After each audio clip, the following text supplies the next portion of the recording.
Mm, Good evening, and welcome to tonight's meeting of the Board of Education. The meeting is called to order at 4:01 p.m. in open session. Roll call, please. Ms. Armstrong, Ms. Cintron, Here. Mr. Critchfield, Present. Mrs. Garza, Ms. Stewart. Present. Aline, do we have any cards tonight for public comment? Or Carrie, sorry? No? No, we do not. All right. Tonight, I would like to ask our newest board member, Miss Marina Cintron, if she would lead us in the flag salute, please.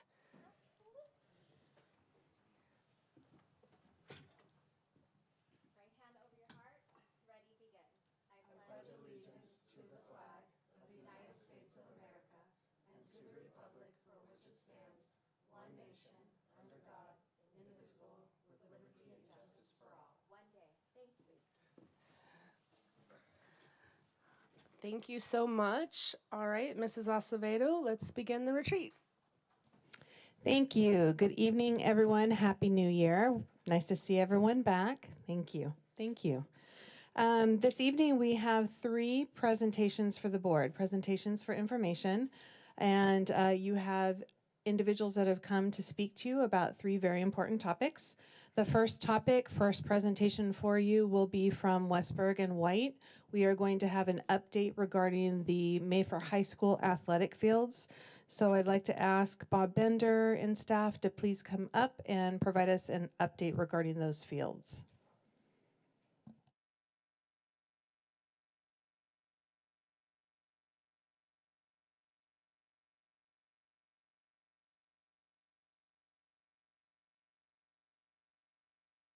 Board members, thank you for having us. We welcome the opportunity to make you this presentation to the board, bring the project up to date, and answer any questions that may come up with regard to the project as it stands now.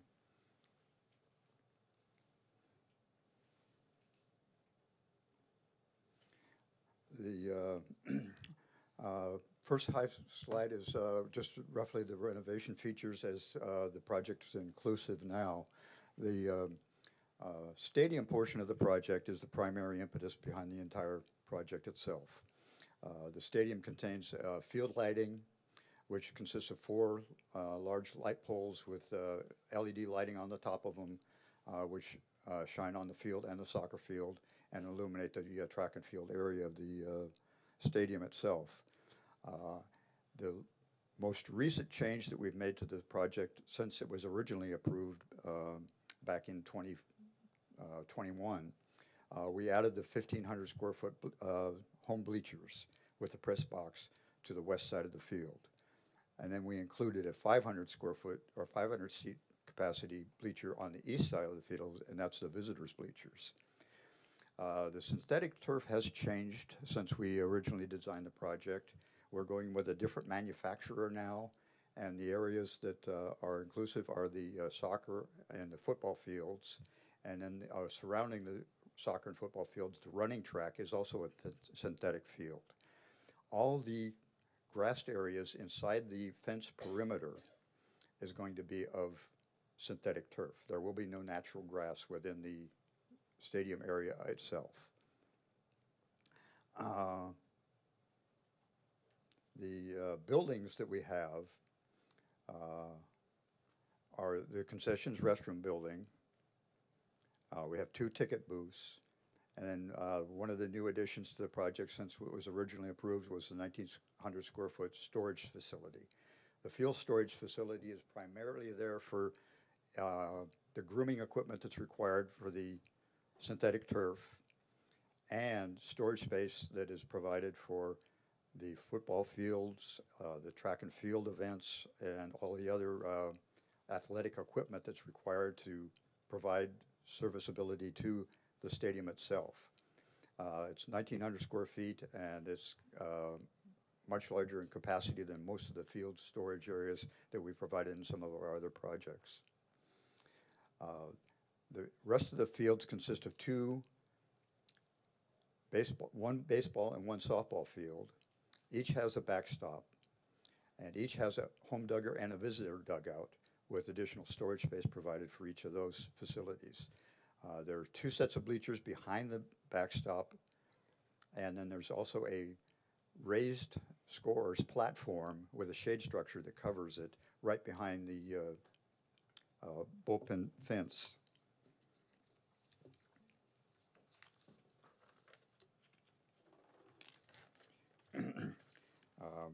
Both the stadium and the fields have scoreboards.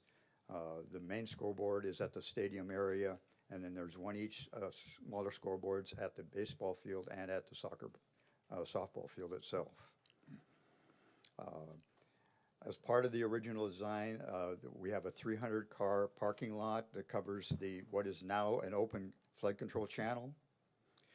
The flood control channel is being permitted as we speak, and the rest of the fields there's 2 practice fields. One of the practice fields is going to be of synthetic turf, and the other is going to be of natural grass.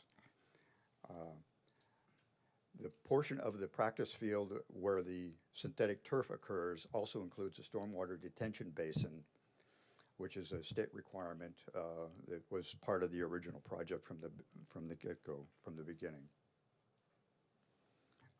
And this is the plan that we have. If there's any questions or anything that you'd like me to go elaborate on further, we can discuss that in the plan. Do you want to continue maybe with the presentation, then leave time at the end for questions? That might Sure. be a little bit better. Okay. Regarding the highlights, this project started back in December of 2014 when we first met with the district. It was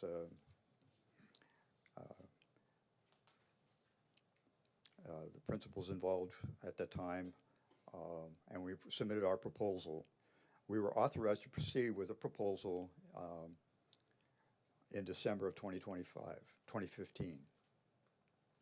The major requirements of the project was to go through the city and involve the county and the state authorities having jurisdiction.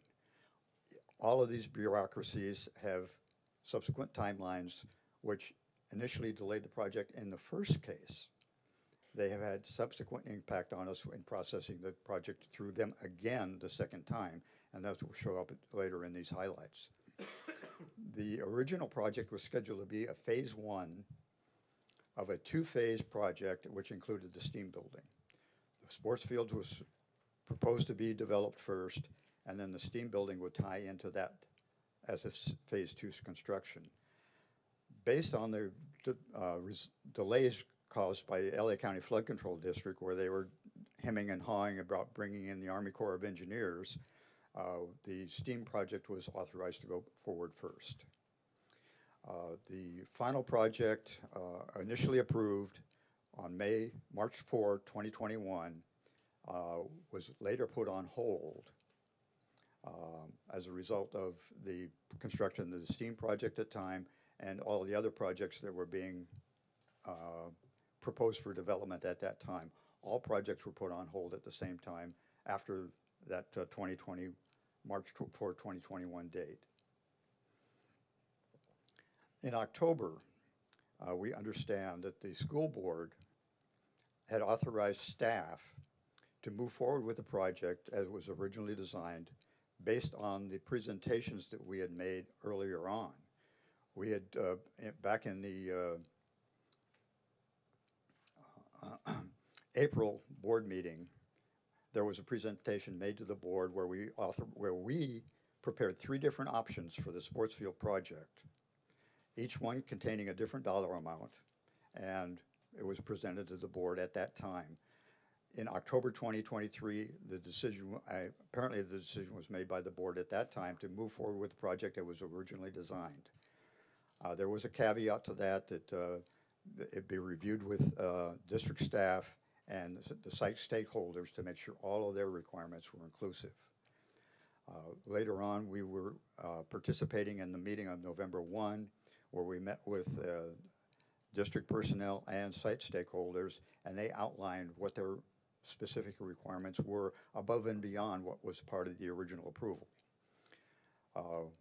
We took that information from the November meeting and went back and we came up with some design options and some creative ideas as to what we could do in order to implement all of those criteria for the requirements. And we presented that on December 6th in a meeting at the district office. Based on that meeting of December 6th, we submitted a proposal for services, and we were authorized to proceed with the proposal for services on March 8th. We originally registered the project with DSA on March 13, but going back and forth with DSA based on some of the requirements that we were that the district was asking for, one of which was the update of the fire hydrant flow tests. We got the fire hydrant flow test from the school district, and we registered or finalized the registration of the project on April 15 of 2024. We got the first comments back from DSA on May 28 of 2024. Following that, we got the conceptual plan approval from the LA County Flood Control District for the improvements in the channel. With that conceptual approval, we were authorized to move forward with the processing the permits and the applications necessary to secure the permit applications and move forward with that work.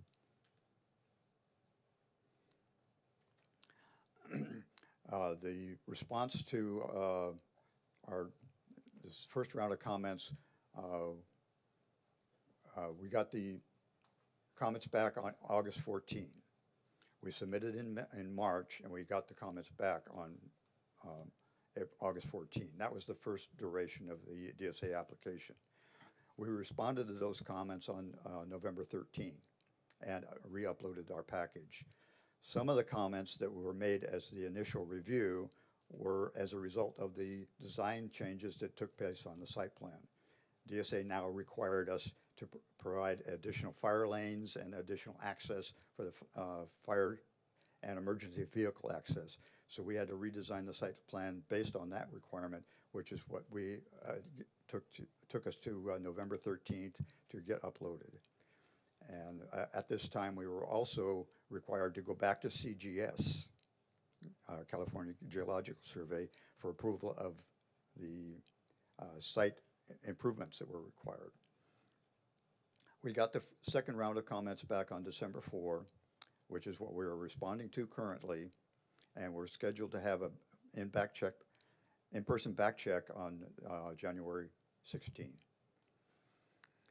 Anticipating DSA approval after this January 16 meeting, we should be able to provide, move the project and go out to bid late January, early February for a construction start date that we need to make sure gets started in March. There's a moratorium for construction in the flood control channel. The county will not allow any construction to occur in the flood control channel during the rainy season. So the only opportunity we have to do any work in the flood control channel itself is between April and October. So we need to have all our contracts in place prior to the April start date so we can move forward immediately with the flood control channel improvements. That's going to be the longest duration of all the construction activities on site. And we do not see it taking all the way to October, but we cannot begin the construction of the parking lot until after we complete the flood control channel. So if we complete the flood control channel work in October, we're looking at May or October, November, December before we can complete the project. So as a result of that, we're going to miss the 2025 football season.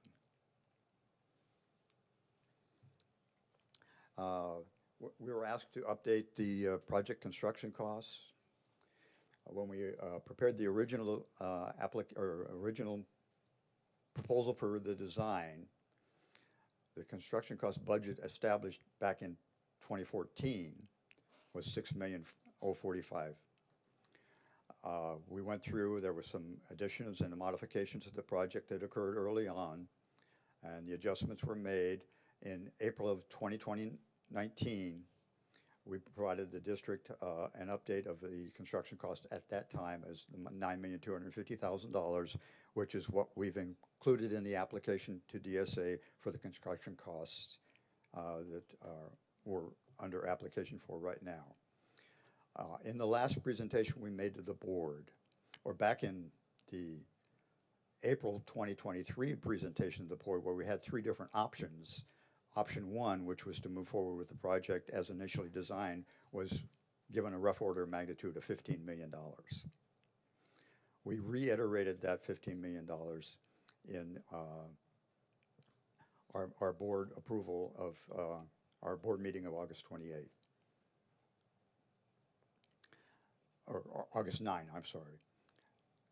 The construction cost estimate that we had, that we hired out was provided to us on August 28, following the board meeting. And the construction cost, hard cost, construction cost estimate came in at $17,829,000. If you factor in soft costs and district costs and other costs, that could easily put the project over the $20 million level.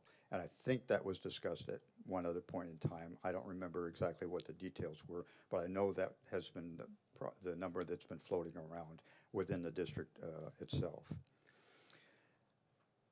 One of the things that we got approval from early on was in November of 2024, we got CGS approval. It was a requirement of DSA that we get CGS approval before we could submit our back check, before we could apply for our back check, in-person back check appointment. We got that approval on November 26th. The caveat to that approval was that it was a provisional approval, and we were required to provide what is now called deep soil mixing to stabilize the soils for the foundation systems for all of the buildings. The original application that we made to CGS was where we provided additional soil borings and additional geotechnical report for the area of the new bleachers, the 1,500 feet bleachers. There was additional boring requirements that were done there.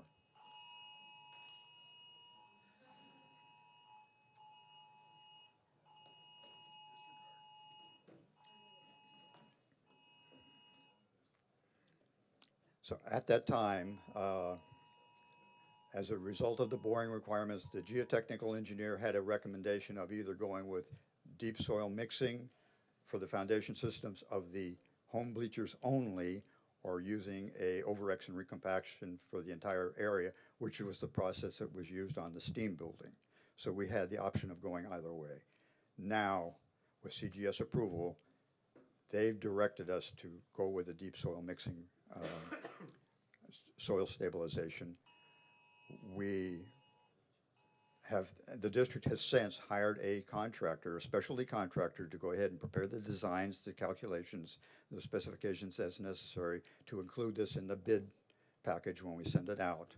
But we haven't gotten an update of what their approximate costs are going to be. So taking that $20 million project, I could see this project now going to $22 million. We used the deep soil mixing on a project over in Downey Unified School District for the Sussman Middle School project. There were 3 large buildings included in that project, one of which being a large science building similar to the STEAM project, the other being a gymnasium, and then there was a significant addition to the admin building that was made on the Sussman High School project. The estimate or the cost for the deep soil mixing that was incurred over at that Sussman High School site was in the neighborhood of $4 million. I'm seeing it as being about half of that, so that's why I'm saying that at this time we're looking roughly $20 to $22 million, possibly for the costs. Any questions? Before I open up to my colleagues, Ms. Acevedo, there's a lot of things going on with athletics right now. I would like to form a subcommittee on athletics, and I would like myself and Clerk Critchfield to sit on that committee. So can we talk about that later? It's gonna keep going on. Yes, we can.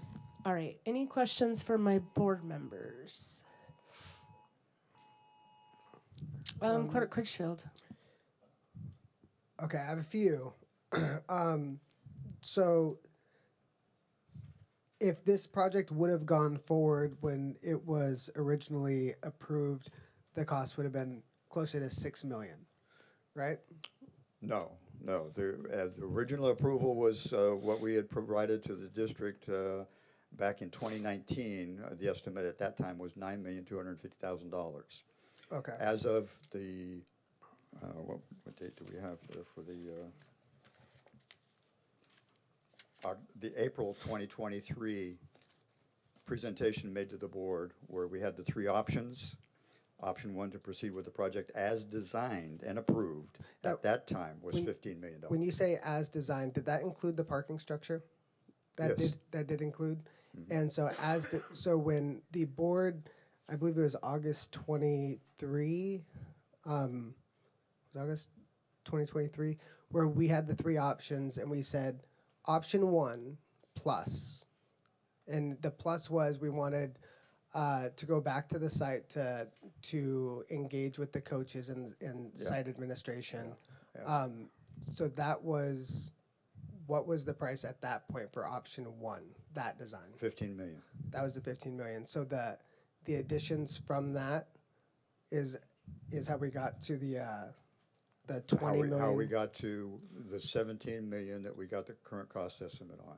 Okay. So the 15 million, based on what we submitted to DSA back in March 28. We sent the drawings to a cost estimator. We got the cost estimate Right. in on August 28th after the board meeting. And that costing came in at, the hard cost for the construction cost was $17,829,000. Okay. And from that point, when we had the new scope of work, it did not come back to the board for approval, correct? We haven't talked about, we got that we got that estimate after the board meeting of August 9. Right. We got the proposal on August 28th. We got that cost estimate then. I've discussed it with staff, but it hasn't been brought up to the board that I'm aware of. Okay. I read the transcripts of that meeting, and it was supposed to come back to the board after that meeting for more discussion. I wish it would have. The next question, you mentioned switching manufacturers for the synthetic field, going with a different manufacturer.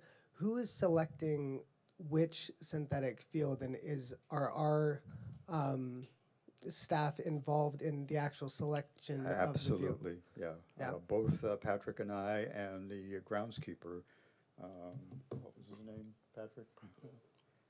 Vincent. We flew back to Arkansas and viewed an installation of that field at the location.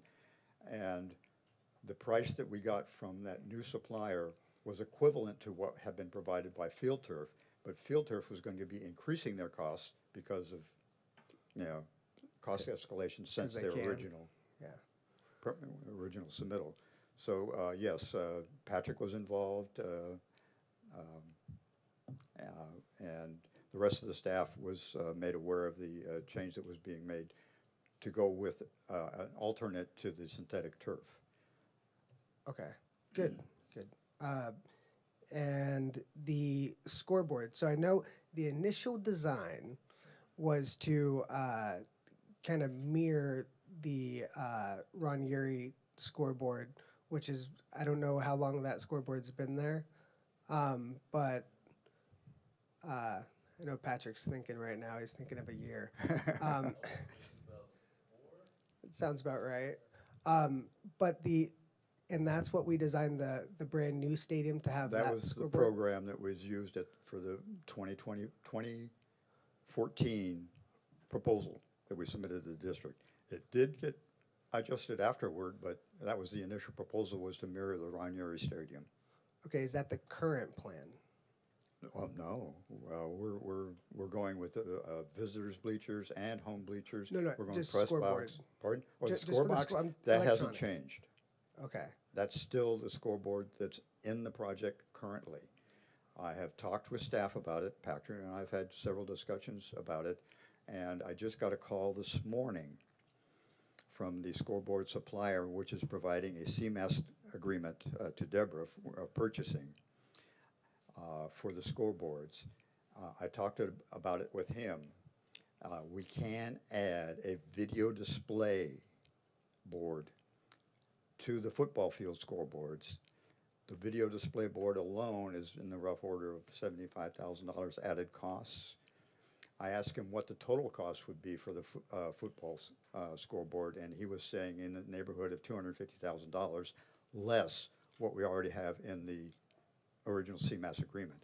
I wasn't copied with that original CMAS agreement that was sent to Deborah, so I don't know what the cost of the football scoreboard is in the CMAS agreement, but the delta would be from that to $250 million. Okay. My concern, 250,000. my only concern there is to kind of backdate our technology isn't probably the best way we should go. I understand why that decision was made when the plans first came out, but if we're having a brand new stadium, I feel like the technology needs to be current and sticking to, we talk about our technology plan and just kind of keeping it current. I think it'd be very beneficial to have that as current as we can. So I'm hoping we're looking into that. I do have another question. Do you want me to kick it over? Do you have any questions, Board Member St. John? Let Brad finish and then I'll chime in. Okay, if sounds the good. Questions are the same. Cool. Go ahead. All right, next question. I'm happy to see and thank you for being here, City of Lakewood staff. Really appreciate it. I looked through the transcripts. At one point, we had said that there was no need for a traffic study, and then at a subsequent meeting, we said that we were going to engage with the city for a traffic study. I'm really familiar with the traffic issues around that area, and with that parking lot, it gives me like my spidey senses kind of go off because it's a pretty tight area, and even getting out onto Atherton is problematic. Have we, if we build I know we can build the parking lot there, but in order to have those outlets there, have we engaged in a traffic study, and what is our partnership and collaboration with the city at this point? Okay, going back in the files, I found that the civil engineer had opened a discussion with the City of Lakewood. City of Lakewood contracts traffic studies and that type of study work to the county Public Works Department. But that dialogue was opened under the original design prior to the 2019 approval. So there was a dialogue that was established. They do not move forward with the development of the off-site improvement plans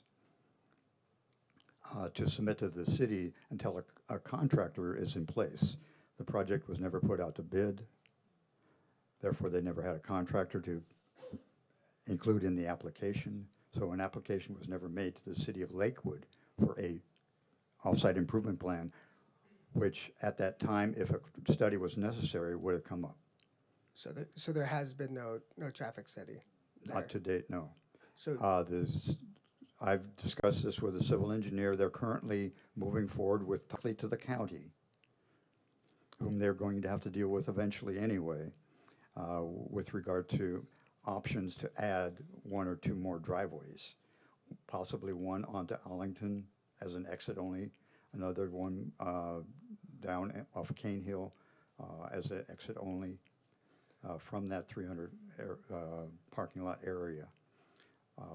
I haven't gotten a report back from the civil engineer involved in that yet. I talked with him this morning. He has not heard anything back yet from the county people that he's opened a discussion with.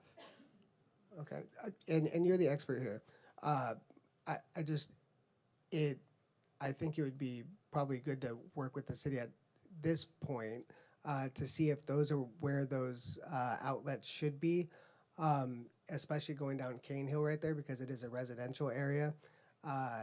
it just seems like that, and I don't know if it would be you having those conversations or staff or who, but they would probably have some pretty good insights on how to do that in the most safe and effective way, especially because that parking lot's kind of like an oddly shaped uh, parking lot.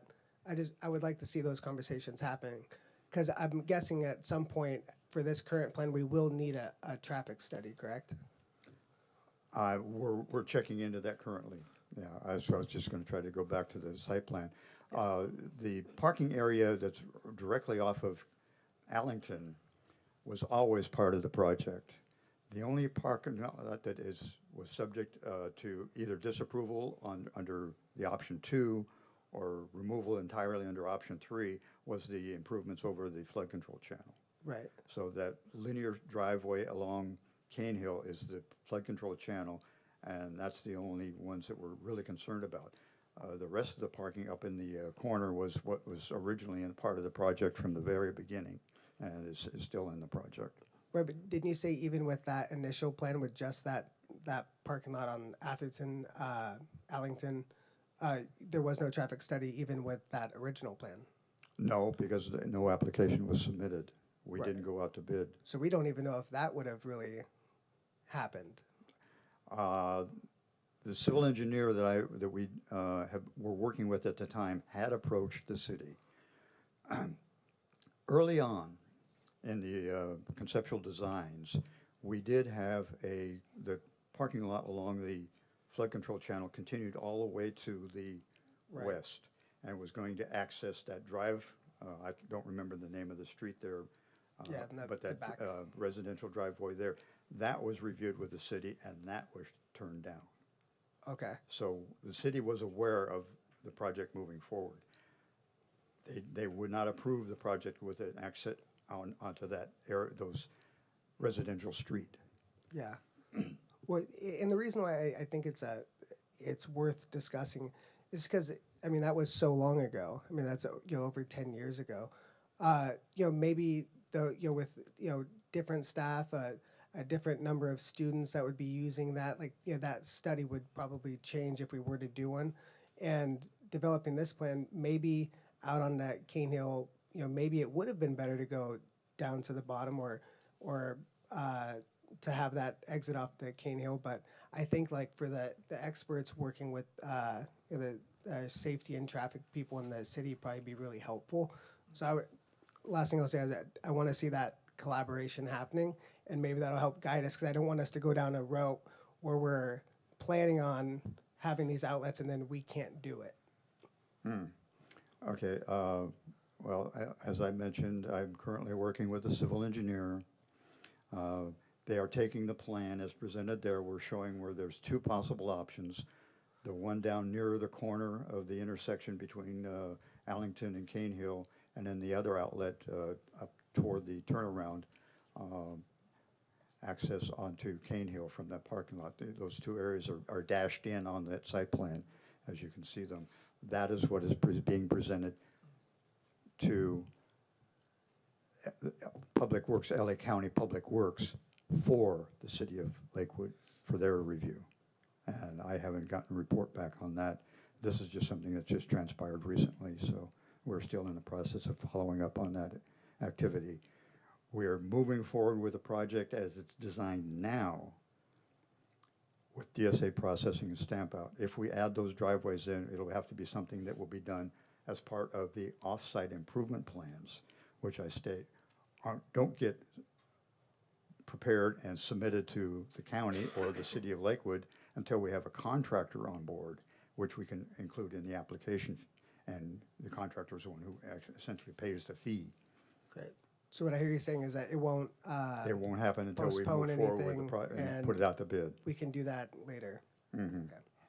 It will not be part of the DSA approval for those additional driveways. Okay. Great. In regard to the technology that he's talking about with the scoreboard, is it possible to get a price difference and just have that submitted to us on a Friday memo of what that price difference would be if we wanted to use that technology?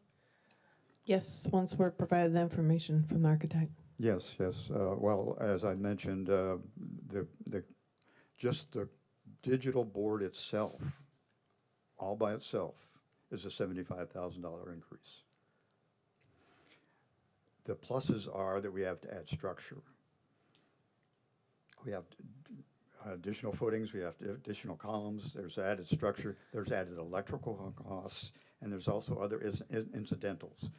The quote that was given to me for $250,000 for the football field scoreboard itself is just at this point a rough order of magnitude. He will provide us with a final cost because he has to modify the CMAS agreements that he originally had sent to Deborah, because we're now going to be including those digital scoreboards in that CMAS agreement. Okay, thank you. And then my next question quickly is for Ms. Arcus. Because we're starting this so late and we do know that that bond has passed, is there any way that we can apply for matching bonds for any of these projects? We're definitely going to look into any matches. However, most matches come from bond funds and bond, projects. And so we're going to try to see what we can do out there, but we have to go under the assumption that we will not get a match to proceed with the project. Okay. Okay. Do we have any other questions? Board Member Cintron. Thank you. One thing that I didn't see is a timeline of the project. Once the bids, I heard that we're hoping to get the bids and everything approved by hopefully April, just because of the builds Because and of the things. moratorium in the flood control channel. Right. So once the timeline, like once you get started, what is the timeline looking like? Assuming, there's not too many It's been kinks. projected that it's going to take 9 months for the work in the flood control channel, Just in that area. just in that area alone. So the project itself, While the work in the flood control channel is proceeding, we will be moving forward with all the other works. We will, the stadiums will be fabricated, the bleachers will be installed and developed. We will move forward with all the underground work for the buildings. So we had figured the entire project total, had we not had so many delays that we've encountered with the bureaucracies involved, we were originally looking at a 12-month project. 9 months for the flood control work, and then an additional 3 months because you couldn't do the parking lot until the flood control work is completed. okay, so is that the timeline that we're still looking at?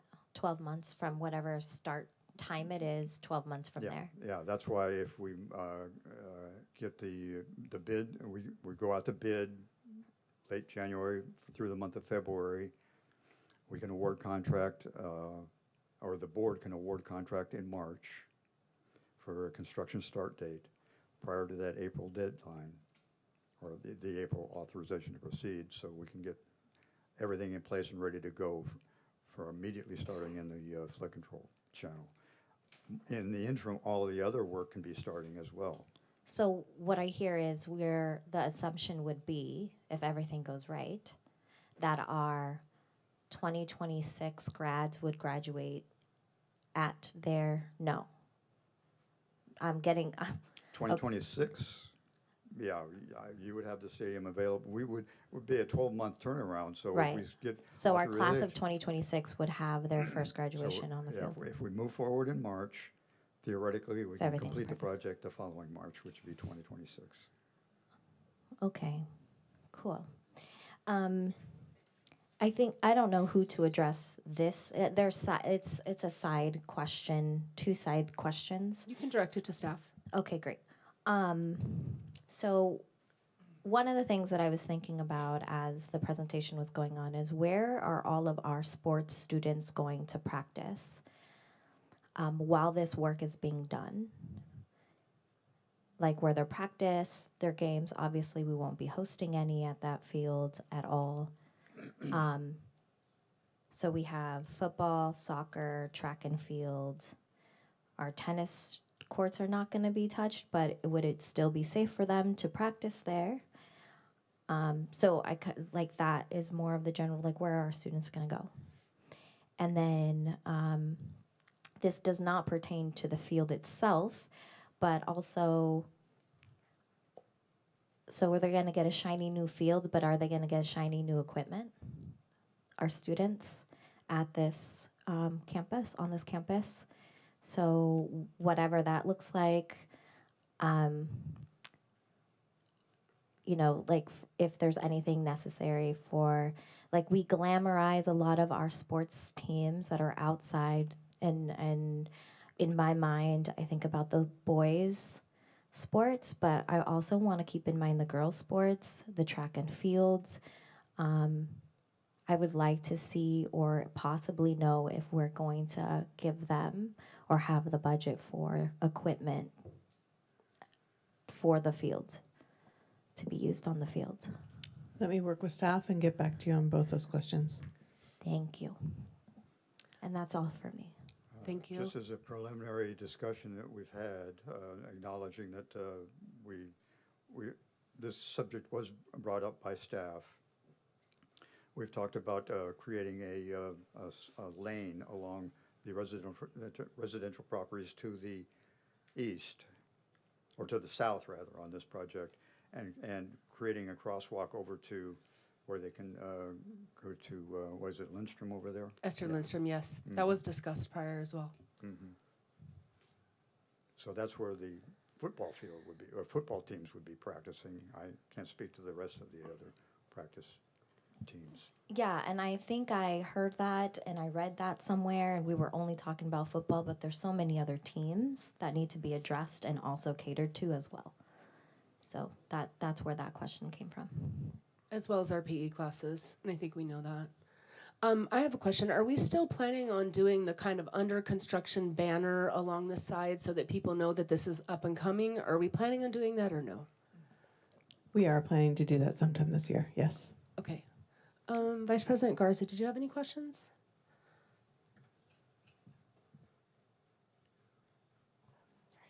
No, not at this time. Thank you. Are there any other questions? Clerk Critchfield. One more question. So those lights being so close to the residential, could you speak on that for a second? What's the, is there an approval process we need with the city? Is it going to be a nuisance? What kind of study have we done so far? We have not done any study on the lighting. At the previous board meeting, I outlined that there is a definite cutoff for the field lighting, and the foot candles along the property lines at both streets is less than one.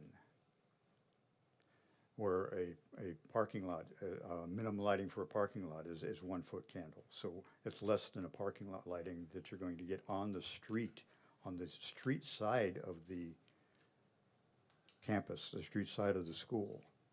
The parking lot, the parking lots will have lighting on them, but that's all cut off, and the parking lot lighting shines into the parking lot and won't spill out onto the street at all. So, yeah, there was a foot candle study that was made by Musco Lighting, the supplier of the sports lighting poles and packages, where they did a photometric study of the entire area around the stadium and around the entire campus. So. Thank you for 10 years is a long time to be talking about the same project, I'm sure. So I appreciate you answering all these questions. I will say I think it was a disservice for previous boards to not move forward with this when it was supposed to happen, because it's costing us significantly more to do it now because of cost and everything. I am glad we're moving forward with it. But I think it's really important that the information, whether it be about the lighting or the traffic, we need to be able to communicate that with the people that live in that area, because even though I think the community has been waiting for this for a very long time and they're very excited, and a lot of them, to be frankly, are doubting it's gonna happen until they see a shovel in the ground, which I'm excited about. But I think it's really important that we communicate that there are going to be lights because people might be concerned, the people that live, 30 feet from them. Sound from the stadium. I know you had mentioned there's been some studies on the sound and the lighting. So I just want to make sure we get that information out to the residents and collaborate with the city so their constituents aren't worried or blowing up our phones about what the heck's going on. Yeah, I recall that there was a brief comment about an outreach that we could do, and we could participate in that if the district would want us to. I think that'd be great. Thank you so much. Are there any other questions? Thank you so much. We appreciate that. Thank you for having us. Thank you. So moving along to item 3.2, supplementary employee retirement plan. Mrs. Acevedo. Yes, so our next topic this evening, we have Dennis Yu, the Executive Vice President from Public Agency Retirement Service, or better known as PARS. Mr. Yu will provide the board information regarding the possibility of offering an early supplementary retirement program. All right, good afternoon, Madam Board President, members of the board. Again, my name is Dennis Yu, Executive Vice President with PARS. I'm pleased this afternoon to present information regarding a potential early retirement incentive program for your certificated non-management employees. I do have a quick presentation to review, and then I will be available to answer whatever questions the board may have. Just a quick background on our company. Our company has been in existence for more than 40 years now. Our company was actually founded on providing early retirement plan services for school districts throughout the state. We've done probably over 1,000 of these early retirement programs since our founding. We're headquartered in Orange County, right near John Wayne Airport, where we provide all of the administrative services for our programs. On the next slide just shows a quick sampling of some of the 350 plus school districts in California that have done early retirement programs with our company. So that also includes your district, which we successfully implemented a plan approximately 30 years ago, back in 1994, and I was actually there when that plan was actually adopted. In addition, we've done work with about 2/3 of the school districts in Los Angeles County, including some locally, including Downey Unified and Paramount Unified, which we've offered programs in recent times as well. So the goal of an early retirement incentive program is to simply offer a one-time financial incentive to your employees to retire a little bit earlier than they otherwise would have. And so through this early retirement program, the goal is to try to incentivize that senior employee who's typically at the top of the salary schedule, again, to retire a little bit early and allow you to replace that employee with a lower cost or person who's lower on the salary schedule, thereby trying to create some salary differential savings in order to help pay for the cost of the program and also to generate some savings over and above that of natural attrition. So at your district, for your certificated non-management employees, we're seeing about a $35,000 salary differential between those at the top of the salary schedule compared to your new hired employees. So again, that's the salary differential savings that will help pay for the cost of the program. When we looked at the salary differential savings for other employee groups, not the certificated non-management employees, but rather your classified employees and your management employees, we're not seeing that large of a salary differential, and therefore those type of plans that involve those employee groups generally do not pencil out. So in general, what we're trying to do is to try to triple or quadruple natural attrition, which is the normal rate of retirement that you would normally get in a given year. So again, in the year you offer an early retirement incentive program, you'll see many more people retire in that given year. And throughout the years, our programs have been very effective to help reduce the need for layoffs during tough fiscal times. So back during the Great Recession era of 2009, 2010, we had offered a lot of these early retirement programs to help avert many layoffs throughout the state. So how these early retirement programs work is that the board would authorize the offering of what we call a conditional early retirement incentive program, so that employees who might be interested in taking advantage of the early retirement program would be provided about a 45 to 60-day enrollment period to decide whether or not they want to take advantage of it. And I do mention the word conditional because the program would need to meet certain fiscal and operational objectives of the district in order for the plan to move forward. So during that 45 to 60-day period, employees who are interested in taking advantage of the early retirement program would submit an irrevocable letter of resignation. And so at the end of the enrollment period, PARS would then gather the list of those employees who would be interested in taking advantage of the plan and provide a calculation to the district to determine whether or not a plan would make sense for the district from a financial and operational standpoint. So based on the results of how many people enroll in the plan and the actual savings, the board can determine whether or not to proceed with the program or could actually cancel the program. So historically, PARS has had a very successful rate as far as approximately 95% of the programs that we do offer are in fact approved, but unfortunately about 5% of the programs that are offered by districts are ultimately canceled because they don't meet those fiscal and operational needs. So the bottom line is that your district has the hindsight of 20/20 vision as far as if you do offer a program, we want to make sure that it's a program that ultimately works for your district. And if it doesn't, the district can, again, rescind that program. And if a program is rescinded, anybody who submitted a resignation letter during that time frame, though that resignation letter would actually automatically be rescinded. So with respect to the proposed retirement incentive offer, we've developed two different retirement incentive offers that your district could consider.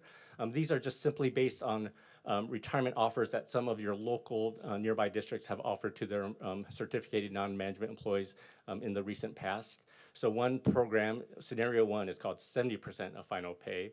Scenario two is called 65% of final pay.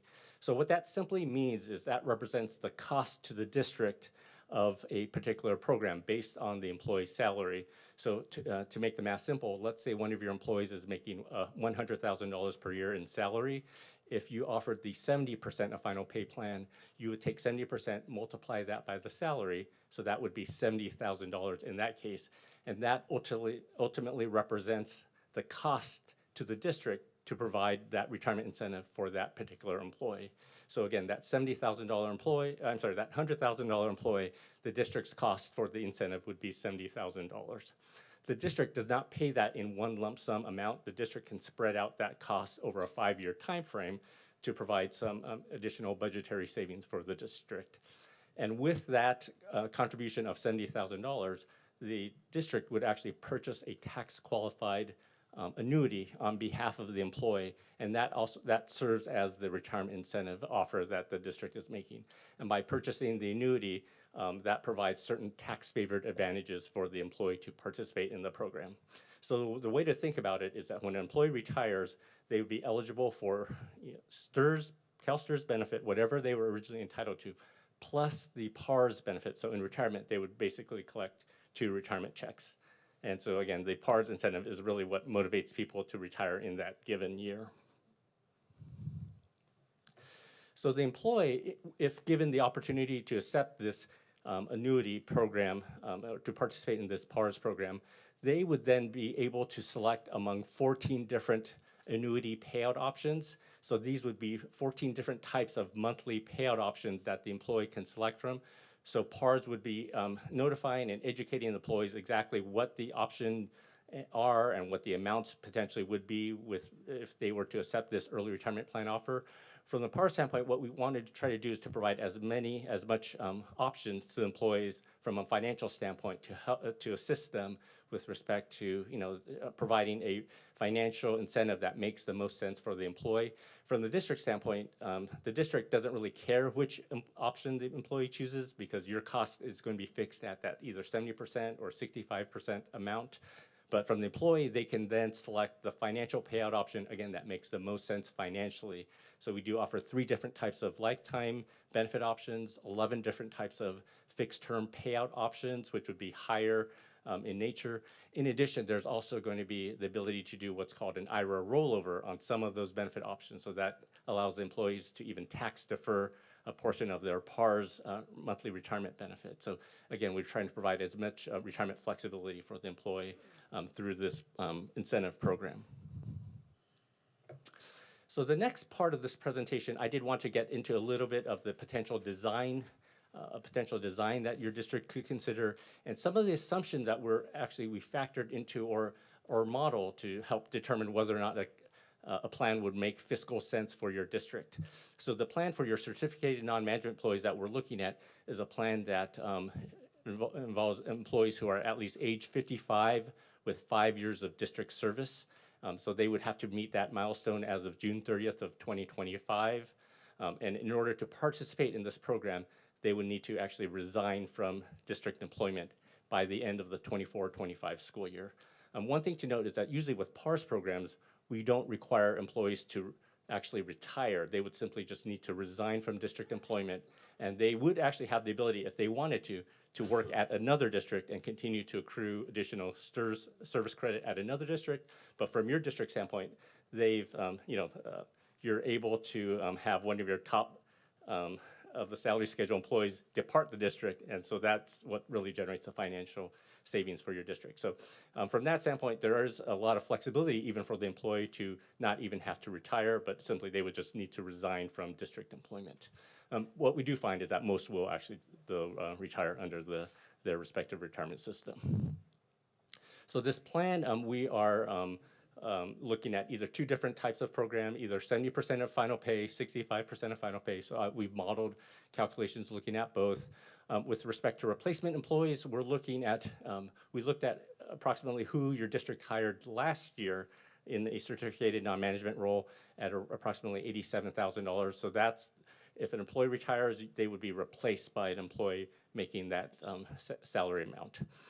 In addition, we've also factored in retirement healthcare costs, retirement plan costs, because those factors also impact directly the amount of savings that would happen if somebody were to retire early. And so, like, for example, with retired healthcare costs, there is actually an additional cost to the district for people to retire early, because if somebody retires early, there's potentially more years you have to fund for their retiree healthcare benefits. So we do also factor in that cost into our model. So within our program, so we looked at your demographics for your certificated non-management employees, and there is a total of 123 employees at your district that do meet that requirement of 55 years of age with 5 years of district service. On average, their salary is in excess of $120,000. They are on average about 60 years of age with 24 years of experience. So these are folks that have been with your district for many years. So with respect to these two different retirement incentive offerings, 70% and 65%, we don't have a crystal ball, but what we do have is a lot of statistics on how many people would take these retirement incentive programs. So we're forecasting that approximately 26 of your employees would retire if offered the 70% of final pay plan, and if a slightly lower incentive offer were offered at 65%, we would project about 24 employees would retire under that particular model. And one thing to note is that our model, generally, what we try to do is try to be a little bit more conservative up front in our projections. We could expect usually we would expect anywhere from maybe 20 to 30% of the population to retire in a given year. But right now we're using, what we would consider to be a little bit lower, on the lower end of the spectrum. But generally speaking, if we get more people to participate in the plan, we'd actually see more savings to the district. On the next page, next couple of pages, so this is again some of the forecasting that we've done with respect to what the district might expect if a retirement incentive were to occur. And the one thing to note is that, again, these are just projections. The actual savings won't be known until we actually see who actually wants to participate in the program. So this just gives you kind of a rough idea of what might actually happen, but the real calculation is done at the end of the enrollment period when, again, we know the names, numbers, salary of the employees that are actually participating in this program. So the way to interpret this chart is that, again, assuming the 70% of final pay, and then we get 26 employees to participate in this program, we would expect over a 5-year period, slightly more than $140,000 savings over and above that of what we call natural attrition. So we think that, again, this type of program at 70% would make fiscal sense for the district, assuming that we can get approximately 26 employees to participate in this program. The next slide is a projection using that slightly lower benefit formula at 65%. Again, we're going to see, again, statistically slightly less overall participation at 24, but again, over a 5-year period, we're projecting slightly more than $200,000 of savings over a 5-year period. So again, what we do view this is a fiscally positive program for your district. On the last slide, I wanted to cover the potential timeline for your district, what it would actually look like when we have to factor in that 45-day enrollment period for your employees. So assuming this is a concept or program that your district would be interested in, there would have to be a resolution that this board would have to adopt to move forward with that contingent offer. So hypothetically, you could bring this to your next board meeting, I believe next Thursday, and that would open up that 45-day enrollment period. So during that time period, PARS would then immediately start communicating with those eligible employees, providing them with retirement packets about what they could expect from a early retirement incentive offer. We would come out to your district site in late January and host what we call a group orientation meeting so that all of the employees who are eligible for the plan would, again, get an idea about what PARS is and what some of the options that would be available and what the terms of participation would require. In late February, we would do what we call individualized counseling. Again, come out to your district site, meet with your employees one-on-one to provide, again, any last-minute assurances about the program, help fill out paperwork. And then on February 28th, the PARS enrollment window would actually close. So anybody who wants to participate in this program has to submit that irrevocable letter of resignation to the PARS office on or before that date. And so the evening of February 28th, our analysis team will be fiercely crunching the numbers, figuring out, again, who's eligible for, or who actually participated in the program, what the actual savings would be, and then we would submit that information to the district staff to help determine, again, whether or not this plan makes fiscal and operational sense for your district. And then that information would be brought back to this board on March 13th, and then the board would have the final say of whether or not to move forward with the program or, again, the ability to cancel the program. Assuming you do move forward with the program, employees would have to resign from district service no later than June 30th. Your district would make the first of those 5 payments on July 10th, and then on August the 1st, employees would receive their first PARS benefit check. In addition, and then they would also receive what other benefit checks they were eligible for from the other retirement systems. So basically that wraps up my presentation for today, and I'll be happy to answer whatever questions the board may have. Thank you so much, Mr. Yu. Colleagues, do you have any questions? I actually have one. Okay, so let's say that we decided to go on to the 70%, and I know it says that it takes about 26.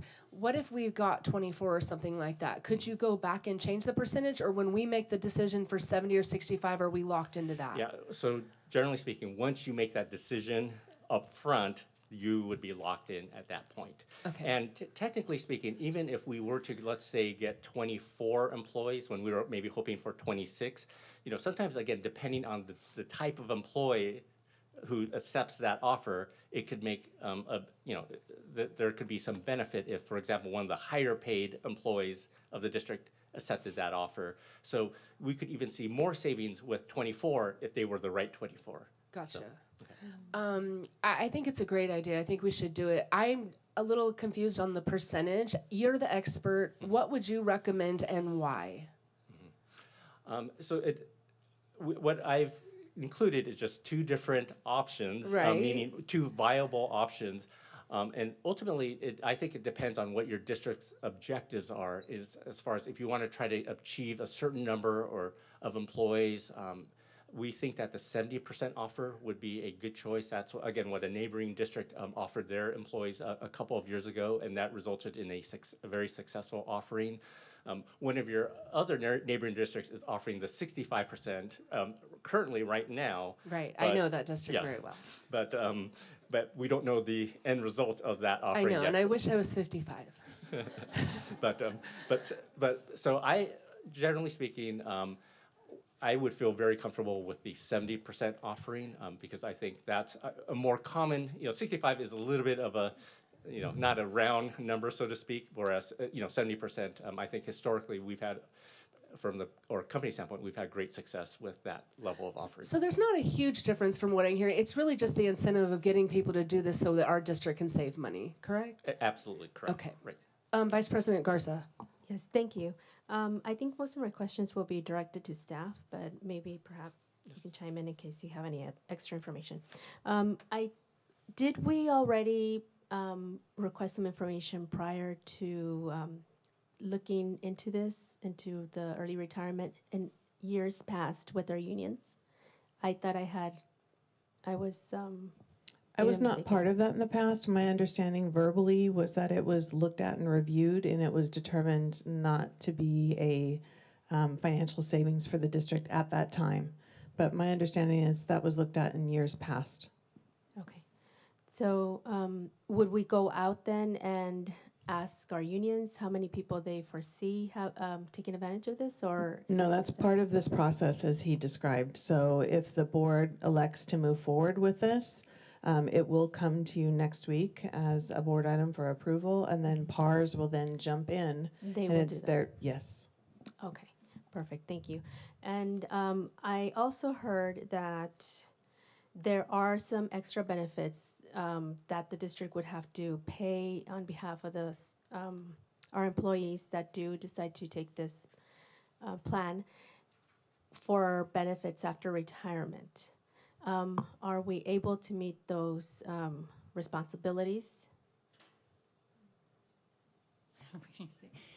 Yeah, those responsibilities would be ours for any retiree, regardless of whether we were offering this plan. So it might have an uptick in the offering of those health and welfare benefits at this time.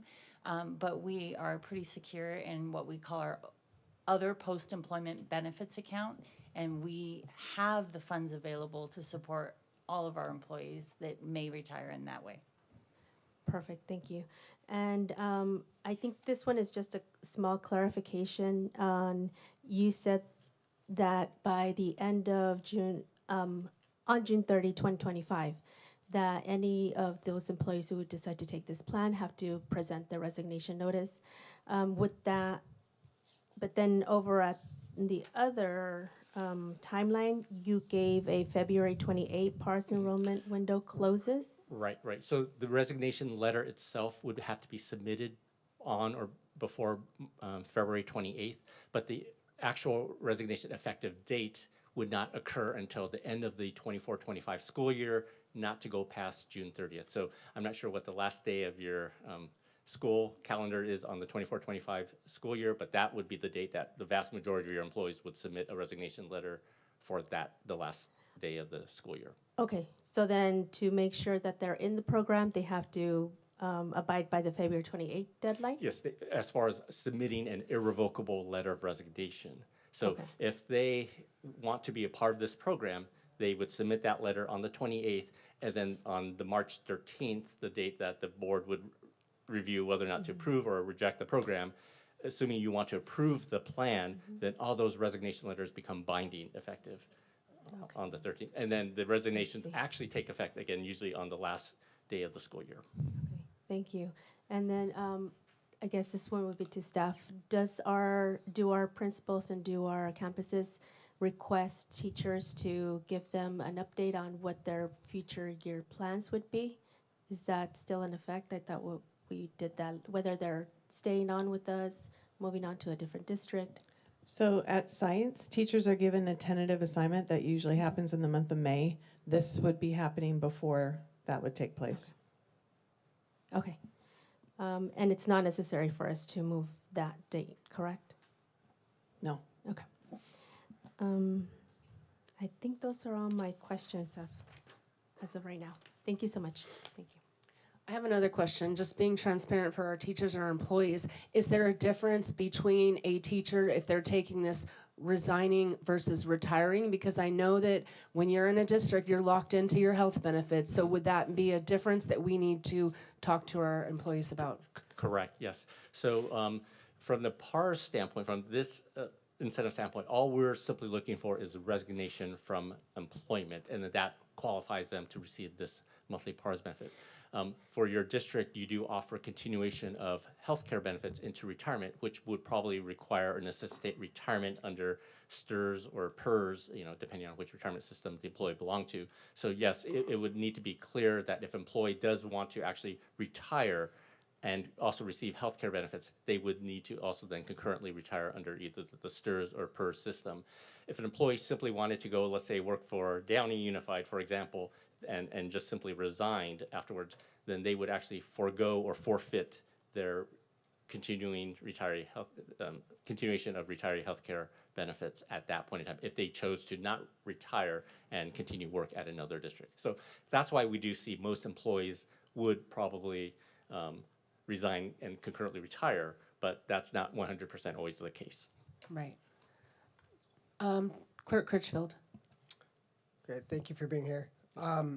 So just for clarification, you did do a study on classified and admin as well to see if it would be beneficial for the district? Right, so usually at PARS, when we look at demographics, we look at all employees, including classified, management, teachers, and so forth, just to look at demographics, hiring trends, all that.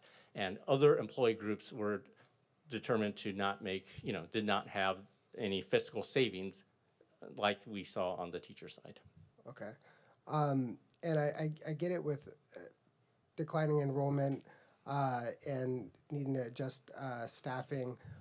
But if we're talking about what percentage to go for to see how many people we can get, what's the number that we want? Like, what is if we were to adjust staffing to our current enrollment, what we need, how many? For this particular plan, you're looking at a financial goal. So the financial goal is the recommendation of hoping to have 26 individuals retire or resign. And then at that point, once those individuals are in the system, and if the board were to move forward, then you look at your enrollment numbers and figure out of those 26, let's just say there are 26, of those 26, what do you have to hire back? And that's why you see on the spreadsheets, well, what does it look like if you only have to hire back 75% of the people? What does it look like if you only hire back 50% of the positions? Right. I think that's the part that I'd like, because when you look at what the actual savings is, if you hire back 100%, it's really not that much of savings at all. So I feel like that's an important estimate of like what it is we would be hiring back, because that'll determine how much this would even save us. Our estimate is 50%. 50? Okay. And I'm so sorry, let me correct that, 75%. Is that correct, Ms. Arcus? That's correct. Our estimate is between 75 and 80% is what we're anticipating. We're just starting right now to look at the role of the enrollment for next year, a look at the loss of students that we've been experiencing in the past few years. And we'll take into account what teachers that we will need for next year. And so as these kind of two worlds collide and we get the information from PARS, if we should move forward, we'll also have what we anticipate needing in teachers. And we'll be able to utilize both those. Thank you for the correction. so it'd be like a net reduction of like 4 or 5 teachers net. That would, that's about Roughly. 75, you're looking at roughly 75%, so it'd be Yeah. 5 to 6 teachers on 20, Okay. 6 teachers on 24 would be that we wouldn't need to bring back 6 of the 24 teachers, just Okay. picking the number that's easier to do math Okay. on. So again, if we look at our trends and we determine that we will need less teachers than that, that would result in more savings. Okay. So we're giving the conservative 75% range, which on the 24 teachers would be 6 teachers we wouldn't need to hire back. And that's where we'll start. And then as, like I said, these are kind of running concurrent as to when we look at enrollment trends and we're starting, to look at classrooms for next year. Okay, no, that's helpful because rookie. If we were to do, like, it's a difference of like projected savings of 2 million over 5 years as opposed to closer to 6 million. So that's really helpful. One more question. But if it's 75%, just really quickly to jump in, then we're looking at about a 3 million savings on either one of these, right? Am I reading that right, colleagues? Yes? Yes, okay, Over thank 5 years. you. Okay, go ahead. Okay, if we go forward with at least the discovery and seeing how many people would be willing and want to do this, and then the board decides that the numbers just aren't there, what's the cost of doing the study, and like what's our cost for like going down this route? Company would assess the district of $3,500 $3,500. if you were to cancel it, correct? Thank you. Any other questions? So I think what we need now is we kind of need some direction on whether we want to do this and at what percentage. So maybe if we want to kind of just each one kind of say how you feel about it. I'm going to put Vice President Garza on the spot and have her start. I deserve that. I was late. I think that the 70% will be enticing to our staff, and hopefully they will initiate that project and we can move forward. I would go with the 70%. Board Member Cintron? I think this is a good idea to at least assess and see what, like, going down the road would even look like. I think more benefits are always better, especially, like, I just think like how hard our teachers work. They should have extra bonuses in some sort, way, form, or fashion that they can take advantage of. So I would like to at least get the assessment done. When you say assessment, what do you mean? Like, at least start the ball rolling on this. and- Okay. What percentage do you think we should start at? 65 or 70?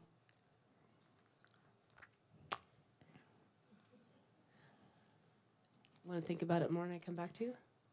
Yeah, I think I want to. I'm looking at the numbers, so give me a second. Okay. I'll tell you. Clerk Critchfield. I'd feel comfortable going out and seeing how many people would want to do it. I mean, the concern that comes, I feel like hiring teachers is a struggle sometimes. So I worry about that if we do need. But outside of that, as far as this is concerned, I'm fine with the 70% and seeing how many would be willing to do it. I'm definitely for it. The percentage-wise, I would go for either. 70 sounds good. But I do think we need to ask you, Ms. Sarkis, because you are our CBO, what your opinion is. I think given the fact that we have the ability to look at the program, look at the dollars when they come through, I think the probably the start would be the 70% model as suggested. So you would be okay with that? I would be okay with that. Thanks for asking. Okay, thank you. So it sounds like we have a consensus of, back to Ms. Cintron. Yeah, let's do 70. So no, but also to kind of piggyback with Brad, because that was one of the thoughts while the presentation is like, so how many teachers would take advantage of this, and then what are we looking at to hire? And for me, it goes back to my original comment of like, I love the bonus situation, and I think with the bonus situation, when we're trying to recruit for more teachers, to have this extra thing there would probably have them come, But this is only for retiring, build it, and they will right? come.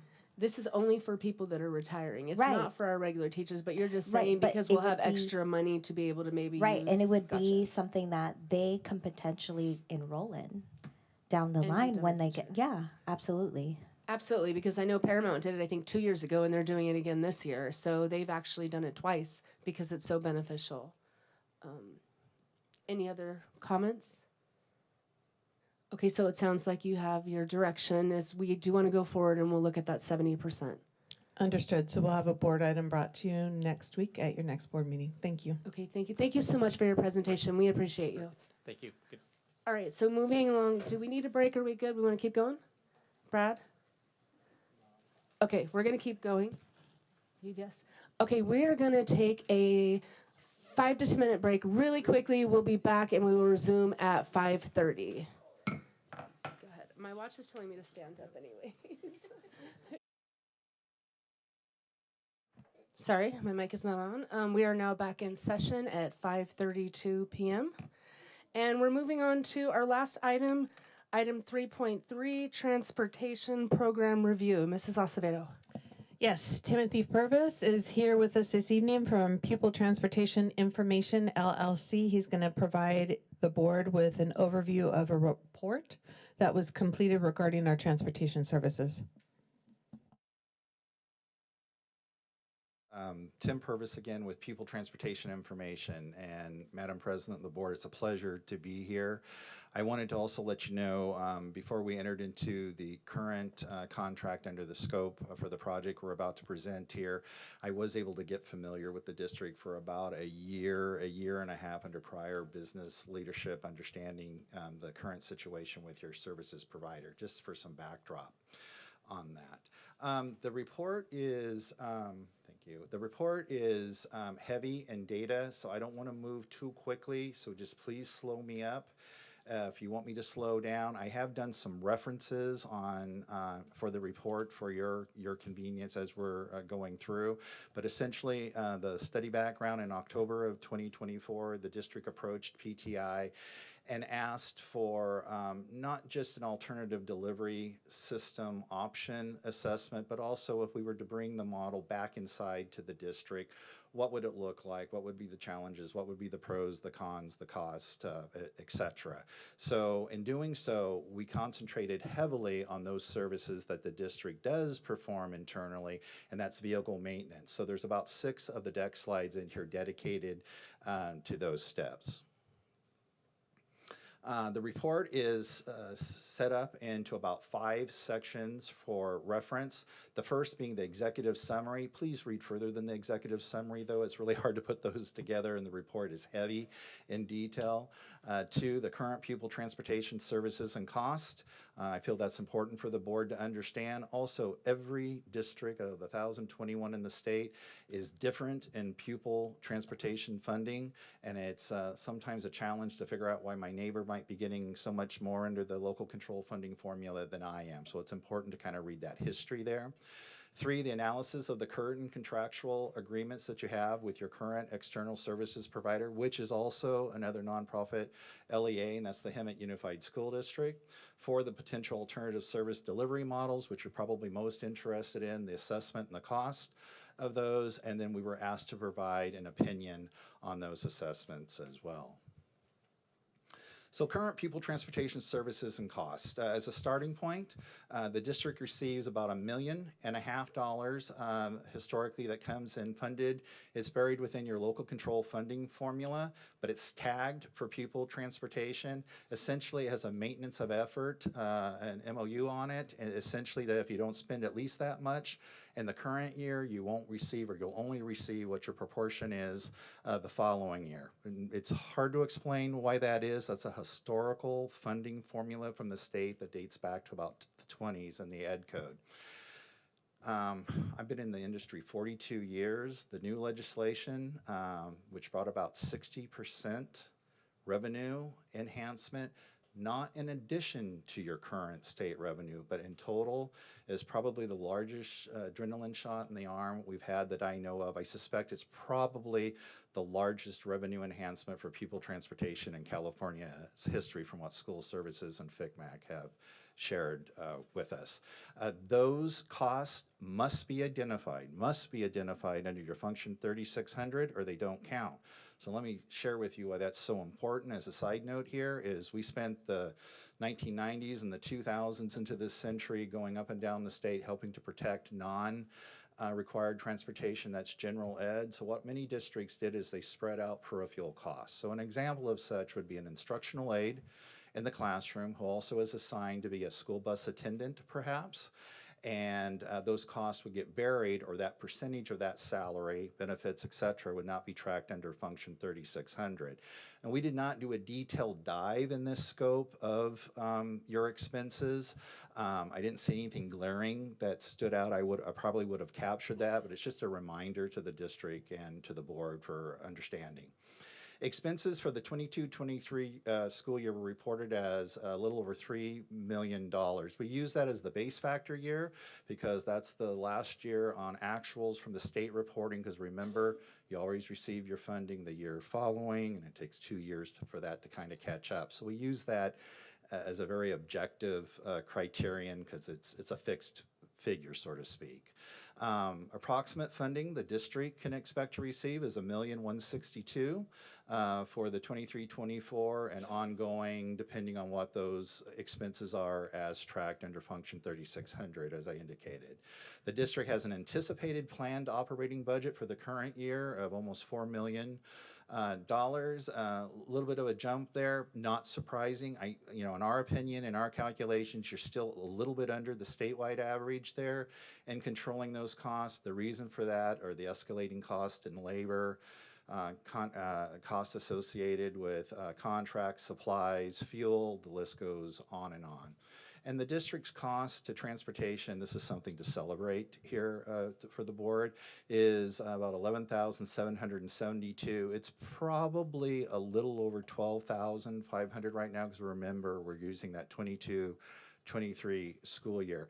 You're falling right within the state average per pupil for transportation. So if we had the Fiscal Crisis Management Assistance Team, we do their transportation analysis for them, we'd be using the same equation to calculate that, as well as school services. So that's a very competitive figure under your current form of transportation. So good job.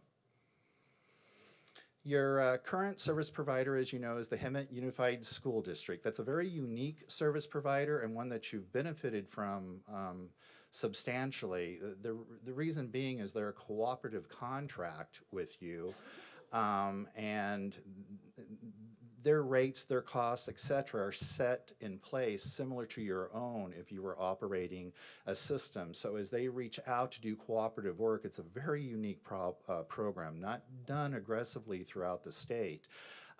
Most districts are benefiting from that arrangement because they can come in and compete a little bit better so than a for-profit external contractor can. Unfortunately, that's not a topic necessarily for discussion here, because Hemet has informed the district over the last couple of years that they need to cease that support, and it sounds like it's pretty final for the current school year.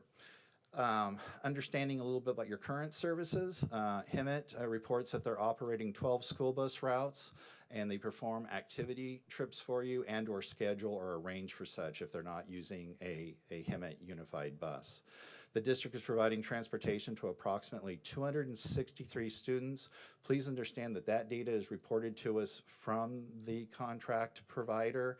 It's not necessarily confirmed against district data because there was a greater than 15% difference there. There could be many reasons for that, usually in the arena of special ed. So we went with the higher figure here.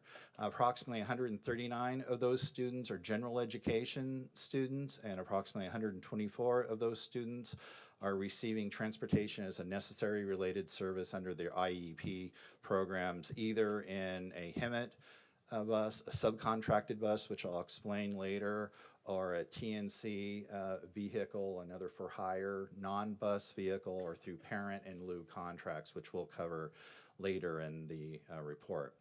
And as I alluded to, Hemet augments the district by using Transportation of America, STA, that's a for-profit external contractor. I believe they're national, but at least they're on the Western Coast. Anyhow, they're widely known. They do a good job, and Hemet is doing that. It's my understanding they're doing that to augment, and it was also in an effort to assist the district by carrying transportation for both this year and last year, as they've been in the middle of deciding whether or not they could continue service for you or not. So this is how they continued. Moving on with Hemet, the district contracts with transportation, the TNC company. You have one in the district, and then it's not Hemet. Sorry, it's Bellflower that contracts with the network company. It's referred to as a TNC. In this case, it's Hop Skip Drive. They're one of a handful, a great company to work with. TNC companies are costly though, and the reason for that, you don't want them to become a permanent alternative provider, but they fit a very good niche for those students that are in isolated programs going outside of the district to their program location, or maybe inside the district too, but the child has needs that takes them out of the normal yellow school bus. The numbers of students that you have on Hop Skip Drive are not necessarily alarming. We use the figure of 5%. If a district is exceeding 5% in TNC type provider, you might want to look at it because the cost of transportation is costly. Again, that's not a negative though. It has a spot within the delivery system. The district also internally contracts with, this is pretty impressive, folks, 62 parents, guardians to provide transportation under the California Ed Code, referred to commonly as in lieu transportation reimbursement. There could be, a story behind that, and whatever the district's reimbursement to the parent is, we understand it's greater than the standard IRS standard reimbursement per mile, and that could be one reason that figure is as high as it is. Nonetheless, we would share with you that as many parent in lieu contracts as you can arrange, that is your most competitive transportation, depending on what you're compensating, of course, back at. That figure is high, though, for the total number of students that you have. Hemet notified the district in 22-23, as I'm sure you're aware of, that the service would need to support at the end of that school year. Obviously, they continued for that year, last year, and currently this year. I think it's pretty well understood. We sat at the table with Hemet. It's very clear to me that they will need to cease the service here at the end of the school year. I was unclear, and who I spoke with, though, is whether or not they could help through the ESY extended school year services through this summer. It obviously would be a huge benefactor if they could continue that service. PTI could not identify specifically a contractual formula for Hemet. I don't want that to necessarily alarm you because it's not a competitive service where they put in a daily rate, a base rate, a weekly rate, or the other multitude of areas of how you formulate the cost from an external contractor. It was a cooperative contract. I'm sure at the time that contract was let, there probably is a document service, and they probably had an escalator of anywhere from 3 to 6% on that, although we could not find and substantiate that. So the figure that we're projecting, the $2 million, $3 million, is based really on 3 months worth of invoices that we looked at that were identical for each month. So we simply multiplied that by 12 years, or 12 years, not quite, 12 months, which is probably going to make that 2.9 a little high because services would fall in volume during the 2 summer months for ESY. There's fewer students, there's fewer routes on the road. School buses are required to be inspected every 45 days or 3,000 miles. We kick off in the vehicle maintenance program with this because there's what we call objective criteria for assessment, and then there's business best practices. So I always like to share that this is a legal requirement that you have for your yellow bus that you do not have for any other piece of equipment in the bus. Not suggesting it wouldn't be a good practice, we're just saying it's not a legally required requirement. The district has a current CHP motor carrier inspection rating of satisfactory. Sometimes that sounds negative to a board. It's not. You're either unsatisfactory or you're satisfactory. Therefore, you have the highest rating by CHP that they can offer, and you have for the recent years. Approximately 98 other non-district support vehicles and equipment. I have to use approximately a lot through the next several slides just because we don't have electronic or hard data to track the district's fleet from. But just to give you a size for the breadth and feel of the program and what those folks in your vehicle maintenance team, MOT, are supporting. The district reports having 32 school buses, which we validated, 33. I think one is non-operational, might be more than that. The district lacks a current robust software system usable for fleet inventory tracking, preventative maintenance, repair orders. I brought this up front because a lot of things that I'll talk to in the next few slides will tie back to that need to use technology to track district cost, get an actual operational cost.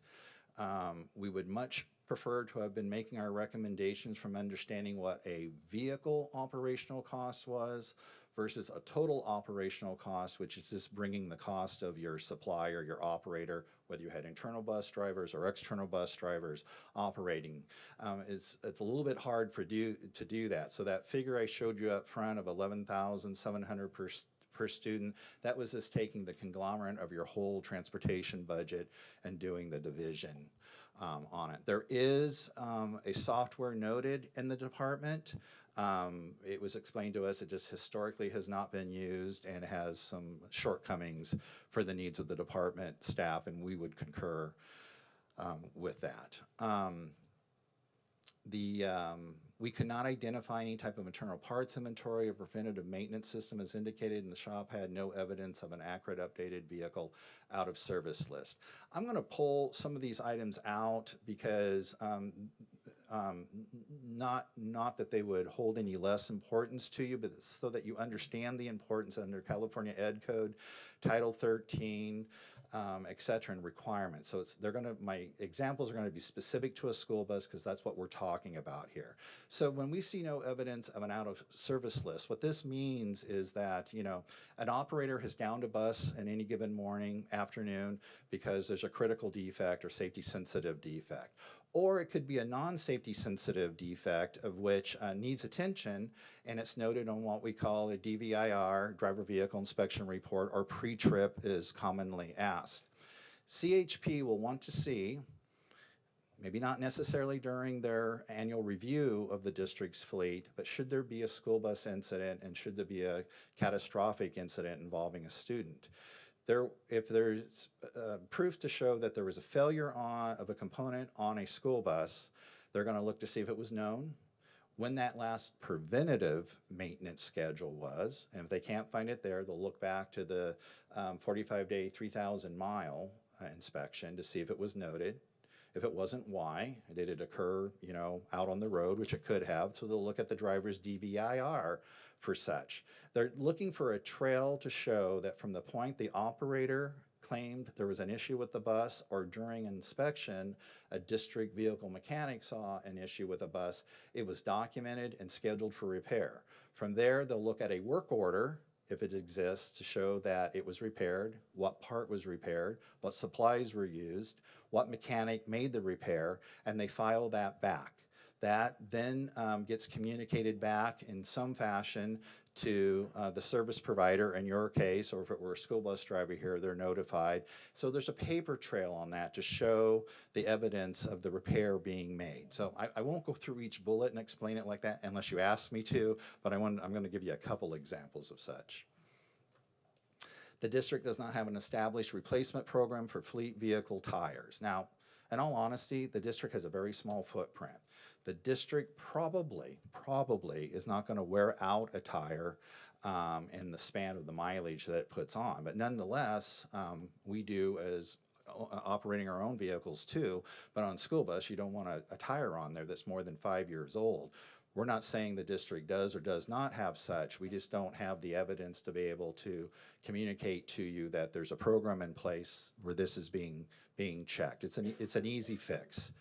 The repair record keeping is insufficient. I gave you an example of that, and I really want folks to understand that because it's a very, very serious matter. You want it on your whole district fleet so that you protect the investment. I'll jump ahead of here a little bit and put it in terms of your own automobile. You buy a new vehicle, there's a manufacturer's recommended preventative maintenance. So let's make sure we keep preventative maintenance separate from a repair. And that preventative maintenance on that Toyota Camry may be the first servicing at $10,000, $15,000, or $20,000. It may have its second preventative maintenance at $20,000 to $40,000, its third somewhere around $75,000, and another around $100,000 to $120,000.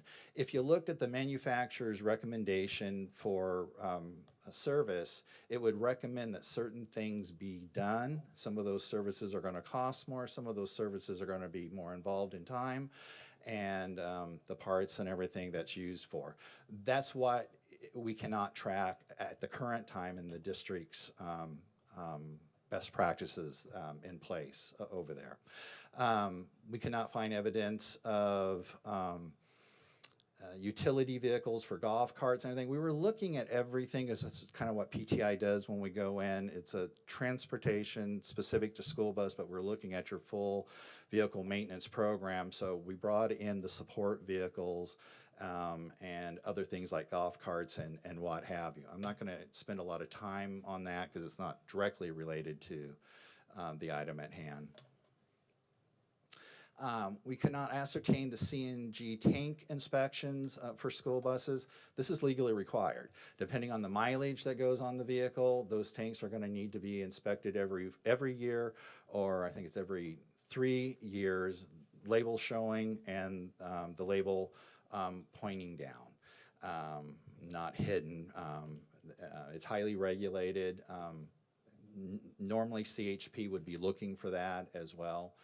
Numerous vehicle inspection record and school bus visual inspection findings are noted in the report on the pages as noted. You can read through them. I believe there's around 33 to 36 or so. Facility. Congratulations to the district. I'm used to being in a tent sometimes or under a Quonset hut. The district has a state-of-the-art building out there, very well equipped. The shop includes 5 vehicle maintenance bays and is outfitted with either an in-ground rotary or above-ground rotary or flat work surfaces, which the size of the shop, the bays, if operational and accessible, are plenty for the size of the current district fleet. We noted that lift inspections, however, are currently outdated. They must be inspected each year. They were inspected, but I think they're a few months out, as we recall.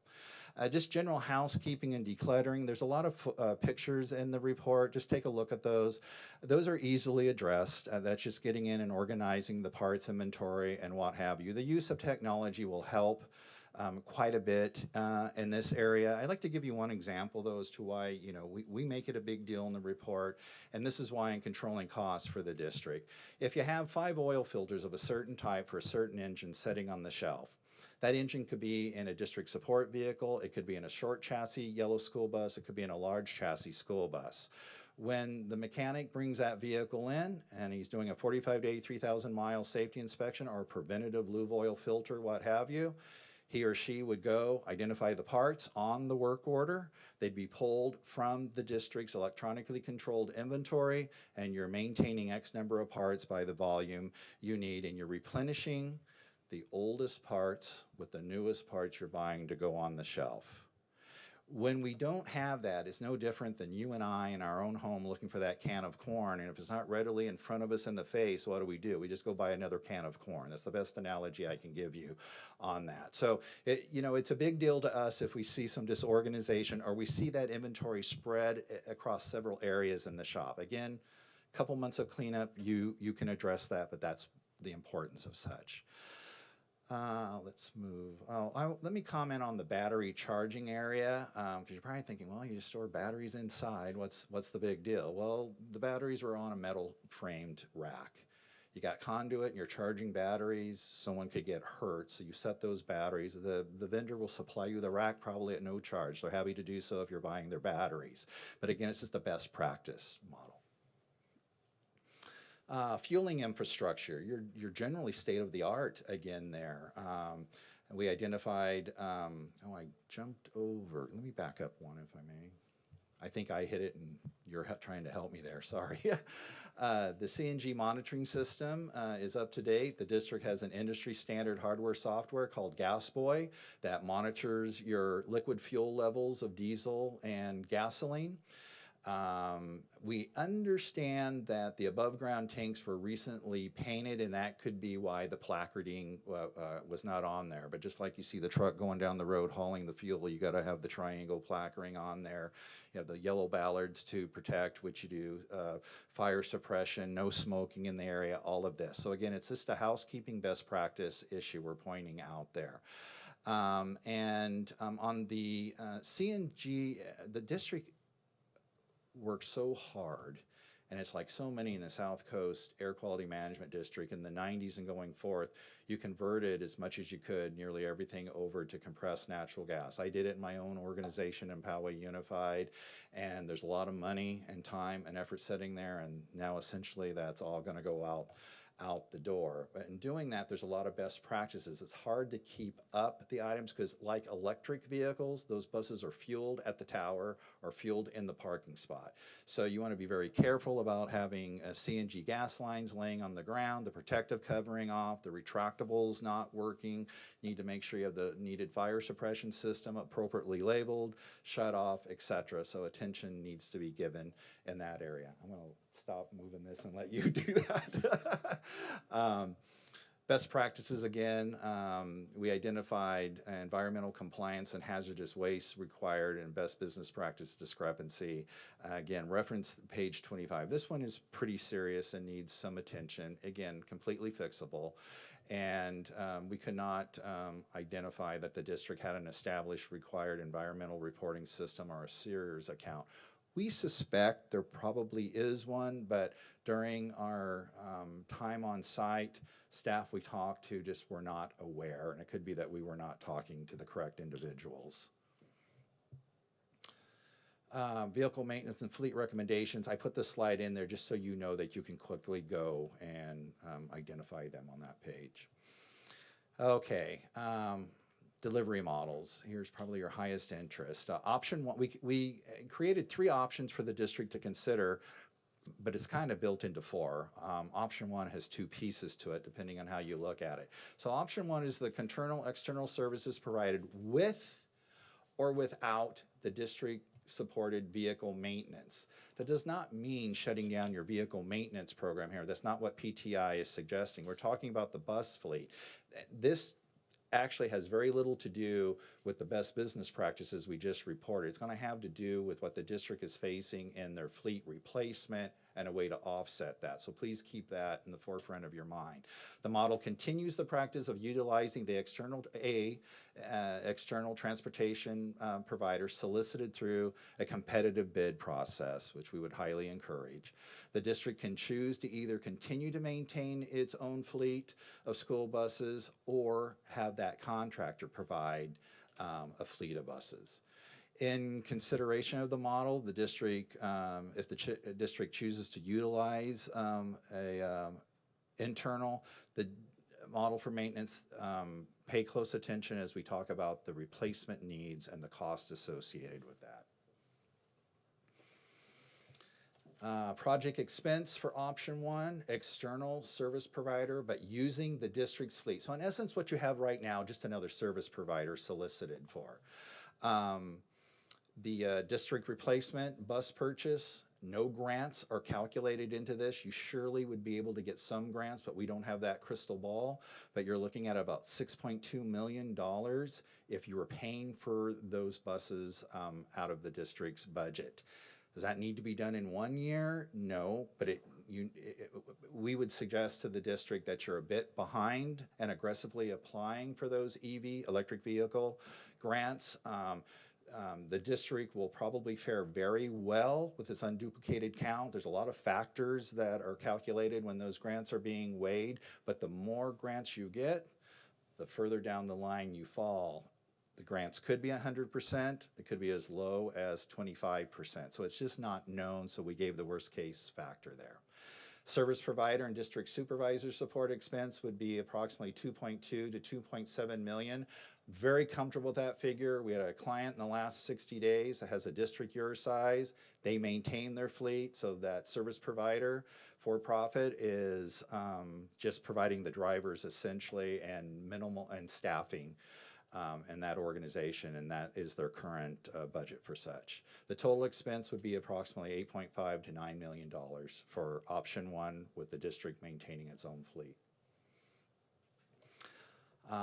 Projected expense, external provider, including external fleet. In other words, the contractor comes along with their buses and maintenance team to support those buses. The service provider fleet would be about would move up to about 4.7 to 5.5 million. I've padded that by about 5%. Administrative assistant, district personnel there would be about 55,000. Service provider and district supervisor support expense between 2.2, 2.7 million for total expense of 8.5 to 9.0. But then we add on the salary driven benefits based at 43% for about 24,000. Health and welfare for that one district personnel of 18,000 for a total expense of option 1 with an external fleet being provided of 4.8 to 5.6 million. Option 2 is a joint powers authority for pupil transportation with interested surrounding school districts. You do not have a projected expense there because we have no way of doing that without identifying who those partners might be. However, we gave you very detailed instructions as to the legal setups for that. Essentially with a JPA, you're creating another LEA. You participate in JPAs now, I'm sure. There has to be time for that filing though and what have you. But it's a formal, it's not a cooperative arrangement like you have with Hemet right now. It's a formal arrangement. It's a big deal. And we would recommend that, you know, most successful when there's 2 or more.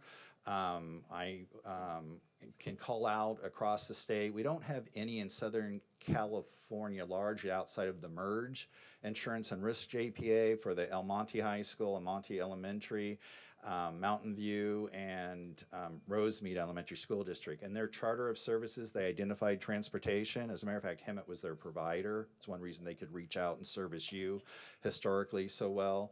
The Whittier Transportation Cooperative, you may have heard of them. They were in place for about 25 years and just unfortunately disbanded about 2 years ago due to a tragic incident, and they decided to disband. However, Northern California, West Sonoma County Schools has 18 districts belonging to a JPA. The Southwest Transportation Agency in Fresno County is a JPA with around 17 or so schools. And then there's another handful of smaller JPAs of 2, 3, and 4 districts, mainly up in the Bay Area, and a couple SELPA, Special Education Local Planning areas, have JPAs for transportation. But again, no cost projected with that. Option 3, district internally owned and operated transportation program. Under this model, Bellflower Unified would transition to a fully staffed district operated transportation system.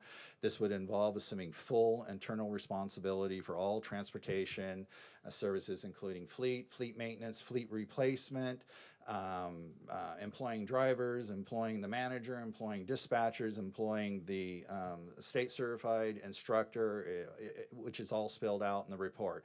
The district will need to contract for transportation services, in our opinion, until such time the district has the designated routes and is staffed appropriately. I'm going to talk why that's a pretty big deal here when we get to the conclusion. Next. Projected expense for an internal district program is we're basing a district's base salary at $150,000, an admin assistant payroll $55,000, route planner, dispatcher, that's 2 individuals. If you're wondering why for 14 routes, it's because the transportation day starts a lot earlier than when most come to work, and it ends a lot later after people, so they can overlap. So we built in 2 individuals there for a base salary of $147, a state certified instructor at $72, 14 certified school bus drivers to match currently what the level of service is at $752,000. 3 cover drivers, that brings you up a little bit above the 10% we typically recommend in all agencies for $161,000. Salary driven benefits at 43%, $575,000. Health and welfare for district staff, approximately $396,000. And that figure comes back in again there of 6.2 for replacement and purchase. We believe on the team that that's the elephant in the corner for the district on this decision, is the bus replacement issue. But we'll have a suggestion here for you on that. Next. It's our opinion that in the best interest of the district, we're driven by the fiscal dollar and the long-term support of the system and the ease of which to manage that system. Running a transportation department, I'm not going to say it's any more complicated than food and nutrition or maintenance and operations or IT, et cetera. But having sat in the seat for 42 years, there's a tremendous amount of federal and local liability. That's why we discussed so much about the shop there, because I think there's some attention that would need to be given to support and replace that fleet and do what you're being forced to do by the California Air Resources Board. And option one, the external services provider with or without the support of the vehicle maintenance team. So the selection, we propose that you could go either way, but we suppose you kind of stay in the same situation you're in now and you just look for an external service provider to replace what you no longer will have with Hemet Unified. You could do that, or you could look for an arrangement where when you go out to bid, you go out to bid looking for the provider to provide the buses along with the drivers, or you could write that bid such where the district continues to support the fleet, but if the district cannot keep up with the replacement of the fleet, you have, you know, a contract article that will allow you to have the provider augment with their fleet. Doesn't mean you have to stay in that position. If the district's able to get some bus grants and get more buses, then you can back out of that and keep that balance, you know, that you're most comfortable with. But what I do want to read here, almost word for word for you, is sub-point 2 and 3, and that's the looming challenge of the fleet replacement in response to the CARB zero emission goal, which mandates that all new vehicles purchased after 2035 will be emission-free. That impacts you and I as much as it does your school bus fleet out here. But additionally, for your fleet, the looming challenge of the fleet replacement is affected by the Advanced Clean Fleet, ACF, requiring state and local governments to phase in zero-emission vehicles as of now, as of January 1. Anything you go out to buy or grants you go after must be 50% or more zero. And by January 1, or excuse me, my other date there, January 1, 2027, 100%. You might be looking at that and go, well, that's not quite fair because you just said 2035. Well, there's additional layer of regulation put on you as a public fleet to make sure you achieve that zero rating. So right now, if you go out to replace, there's really nothing you can buy unless it's a gasoline engine bus or a zero emission electric bus. And the uncertainty of knowing the district would be successful at achieving enough grant awards to significantly offset the need for the fleet to modernize to EVs and the related infrastructure. Unfortunately, the district did not participate in the most recent grant award of this nature. There's another opportunity here, and I could say with pretty good confidence you'll get some buses out of that. What we can't say to you is, will you be successful at getting 100% compensation for those buses? It could be a state voucher system where you're getting about 40–50% of the cost of the bus, sharing in that, but you're picking up the full infrastructure, or you can stack grants. That's commonly done. I did it for years. You go out with your local utility that will gladly bring the electric, which they've done in part to you now for I believe you have 5 electric buses now on. You're going to need to increase the amount of electric coming into the yard though. And you could stack those. We just do not have a way of projecting that and projecting it soon enough for you. That's why I talked about that other option and with the district going out to contract and setting a clause in place that they could augment with the contractors' buses. The other item we're very concerned about is the transition time. If you go standalone, you're in the middle of a national school bus, or a North American school bus driver shortage. So when I sat at the desk at Poway for 33 years, and during that we offered very lucrative contracts and we had an above average benefit package, and I usually ran at no more than 5% opening. We started noting about a year or two before the pandemic that we were increasing up to about 15 percent. And a lot of that just had to do with the more stringent regulations placed on recruiting, what that driver must meet at the federal standard, drug and alcohol, et cetera. This is all kind of sad, but it all played into the 10. We would bring in 10 drivers, and we'd be lucky if we got 10 out of that.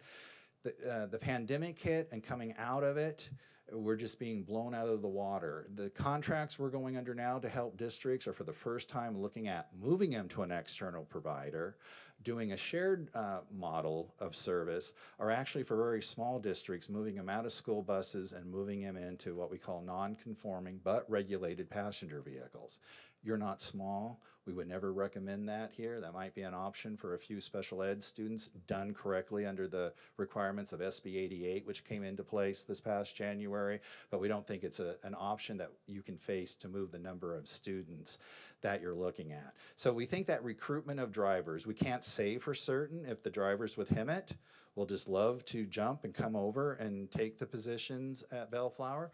We don't even know those drivers that may have been employed by Bellflower, what they're being compensated at HIMMET, or how many of those drivers, from what we understand from HIMMET, they're augmenting with a lot of, several drivers now, not a lot, several drivers that are commuting from the HIMMET region out here. So I for a position that historically isn't full-time, don't know if that would or would not be in the district's, purview. We have a lot of concern there. But again, the elephant in the corner is that fleet. And that's what I think probably should be at the base of driving, your perspective going forth. So with that said, I think that's my last slide. That's all I have, and I'll answer questions for you. Thank you. Thank you. Before we open up for questions, I have one question. So we have 3 options, 1, 2, and 3. But 2, we haven't looked to partner with anybody or spoken to anybody, so that's not really an option, correct? If you're discussing the JPA, we would need quite a bit of time to go out and actually communicate with other entities to find out would they be interested in partnering with us, whether that be a JPA as mentioned or another district to form a JPA from scratch. So in your expert opinion, because I'm not even sure why that's in the presentation, if it's not an option, how long would that take to be able to do that? It's in the presentation because it was a staff interest when we were previously involved, and we do consider it a viable option. We just couldn't price it out for you without. To answer your question specifically. That's important though, and I'm just asking, like, if we wanted to direct staff to do that, how long would be? Well, to do an assessment, it could be turned around very quickly. However, we looked at this somewhat in an emergency situation that you need a provider by next year, one way or another. A typical JPA will take anywhere from 3 to 5 years. The West Sonoma County JPA they hired the executive manager 4.5 years before the doors ever opened. The West County, the Southwest Transportation Agency told me today they were in discussions for about 6 years. What, if I may, you're pulling together 1, 2, 3, 4, 5 business partners from around you. They might not need to be contiguous with your boundary, but they need to be regionally located because you're all joining into a service to benefit one another. And you think, well, okay, but it is a common need and scale and size will save. And it will. It would potentially be the best option on there if you could pull it and put it together.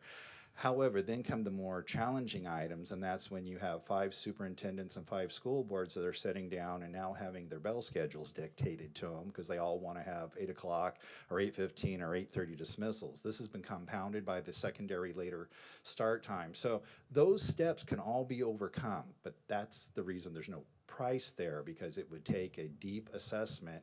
And if we were up here presenting that to you right now, we'd also be concluding with saying you need to have kind of what I'm already telling you here too. If you decide to go internal, you're still going to need another external provider to assist you for 1 to 5 years. As is, I'm very concerned about that. If the district would decide to go internal, let's say, to find a external provider that will come in and have interest to bid a 1, 2, or 3-year contract is not impossible, but I'm working with 2 of your neighbors right now, somewhat close neighbors, and they're looking at the long term, and one backed out even bidding, so it left them with one bidder. Right, and I appreciate that. And I know you started this in October 2024, but this conversation's been going on for many years in our district. So Understood. this is something that, in a way, I feel like we should have been prepared on. Okay, so I'm going to open it up to my colleagues' questions. Clerk Critchfield. All right, I have a lot. Thank you for being here. Very thorough report. Enjoyed reading it. It's very impressive. So I want to start with the.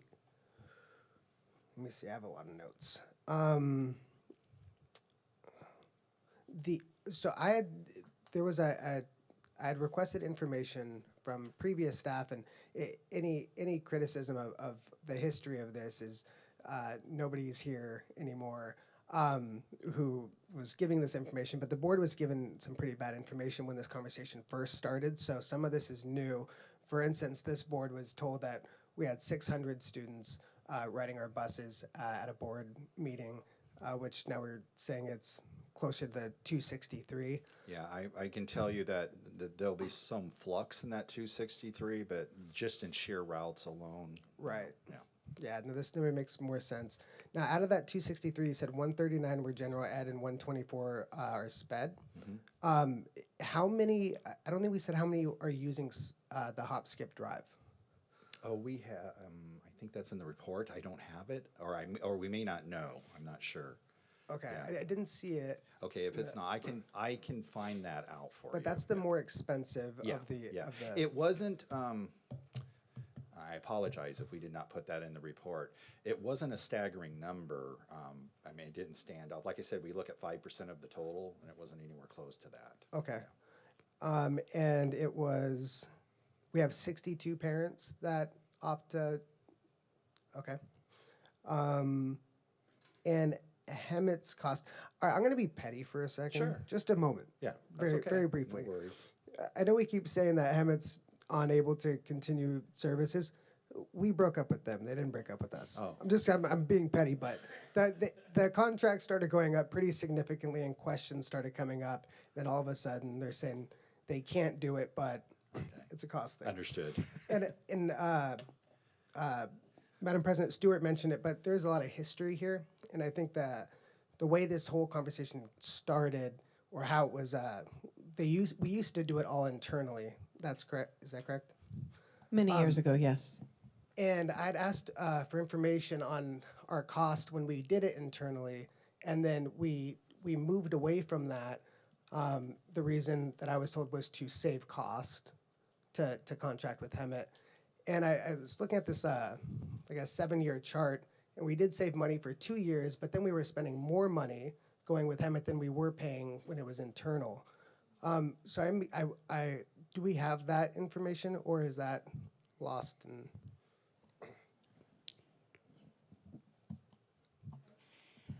If you're asking, we can look into some of that. What we don't have is the, rising costs of had we maintained the bus drivers and such, and the, salary increases, the benefit cost increases and stuff like that. So I can try to find the document that you're referring to and try to kind of backtrack. Okay, that'd be helpful. I'll give it my best shot. Thank you. You're welcome. There are examples you could turn to in the state. This is not an unusual sized program. I might have some of that on record myself. Also, did that contract start in 2011, 12? Is that right? I believe the Hemet contract started, I want to say a little later, but Okay. yeah, and I think we continued services with PTI for these kind of inquiries. So Okay. that's definitely something that I we could only look to help them. Put out that year because there was we've done about 300 assessments over 25, 30 years in the state. We saw a lot of districts begin to move because of escalating labor costs and driver shortage, to be honest with you, and it was affecting student services and ADA. And also districts were shutting down their gen ed, non-mandated, not because they wanted to, but because, and save costs, it was really to put those drivers into sped. So where there's mandated transportation. I just offer that up as one reason costs started to go up quickly. Okay. So I would be interested in that, and also when we talk about the expense for internalizing The internal, Yeah, I know we have the bigger number of that includes the bus replacement, but the buses currently would be we just have to phase them out by 2035. That would be option 3 expense, if you can back up. Yeah, right there. Right. So like when we talk about the overall cost, a couple questions on this. So the replacement of the buses, obviously, you mentioned it's a big deal, and we have I think 2 or 4 electric buses I currently. think there's five electric. And over the next 10 years, we could replace those and go for grants. And I think, were we moving forward on getting a grant writer? We are. Okay. I think that would be really beneficial, but that cost, I mean, that's the biggest number out of all of them. And it has like some sticker shock to it, but that 6 million of that would be for those buses over the course of the 10 years, right? So and we have made some investments in this direction, correct? We had made a hire earlier in the year for transportation, right? When we started talking about this. I'm sorry, can you say that one more time? Didn't we make an additional transportation hire to start going in this direction? Not that I'm aware of. I think we have a staff member over there that was under a different classification. Maybe we were identifying the classification, but there's the staffing has not increased in transportation. Okay. So out of that shopping list there, what do we currently already pay for? Because I know we have, how many bus drivers do we already employ? Because I know we have staff that are bus drivers as well, right? You have mechanics that are able to drive. Some of them are drivers mechanics, and some are mechanics drivers, if I understand that correctly. Okay, so we currently have 0 bus drivers that are employed? That's correct. Those employees can drive the buses, but then they won't be working on the vehicles. Okay. So we consider those employees our backup, but they're there to work on the buses. Maybe I can help. You have one FTE that the district is paying, I believe, 50% for. It's a data technician, I believe, that and 50% HIMMET is paying for that. Currently, the budget doesn't identify specifically any other dedicated transportation staff. That's not so unusual in an MOT model because it's all kind of conglomerated. You do have someone on interim assignment, and you do have, I guess, a bus driver that could drive. We would really caution against that, though. Okay. Yeah. And so like the administrative assistant, that wouldn't be somebody that's already employed. That would be an additional hire. Yeah, it's the person that's out there now. I mean, this is not part of our task, but I believe they're classified as a data technician, which is a little bit odd to us. Okay. So that person, I guess, if you're trying to compare, would be closest to the administrative assistant that we're calling payroll. The route planner dispatcher, which is the work that person is doing out there, is kind of what you're referencing there. So you would look at $60,000, $70,000 before salary-driven benefits and health. So we already have one person that does that currently? Yeah, that you're paying 50% for. I believe I'm right there, correct? Yeah. So what I'm trying to get at is I wonder like what the actual price tag would be to have it internal if we were to factor in what we're already paying for and the longer term investment in the buses over the 10 years. Yeah, I think if you go back to option 1, cost. Thank you. And too far back. It's option 1, then go one more, I think. Okay, go there. So projected expense there, and I think this might be kind of, Mr. Crutchfield, what you're asking there is, and that service provider, that's not a good one. Go one more. Go to the next cost for that one. Sorry, right there. That might help answer that question there, because you have the administrative assistant, district personnel, which is the person we're talking about, okay? Mm-hmm. And then you have,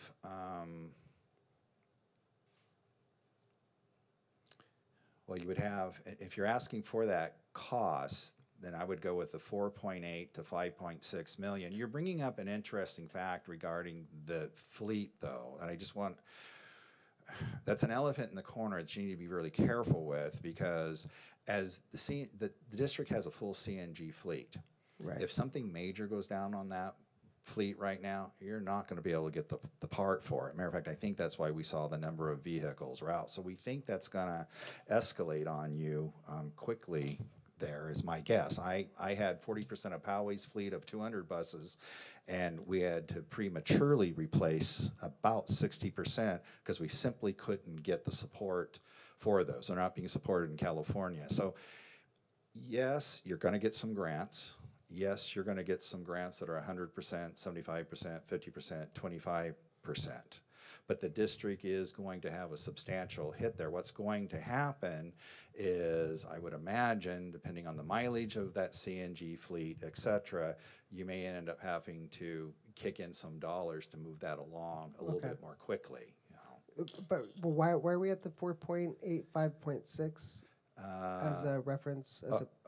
As a total, because that's the external service provider without including the external fleet. It went up. That might not have been the best example to use. The contractor cost went up there. And the reason the contractor cost went up there is because they're not only bringing the driver, they're bringing the bus, and presumably they're going to require that they maintain the bus. So you're saying that 2.7 Yes. would probably be the, not the Yes. 4.8. Yeah. Okay. So the general cost for us would probably be about what we're paying right now. Without fleet replacement? With dealing with the buses, with that timeline, and actually, President Stewart and I went to the yard. Was that yesterday?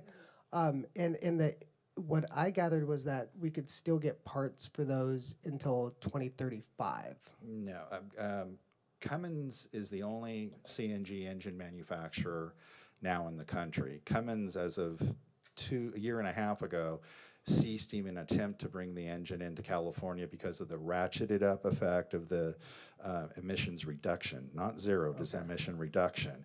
They simply felt they couldn't make a dollar. So for instance, I could make a fortune if I could go find diesel buses or compressed natural gas buses for clients right now all around you. We can't. So we're telling everyone to buy, and buy quickly, as many gasoline buses as you can, because to your point, after 2035, you can continue operating what you have in place, but you're not going to be able to replace it with the same type of fuel or what have you.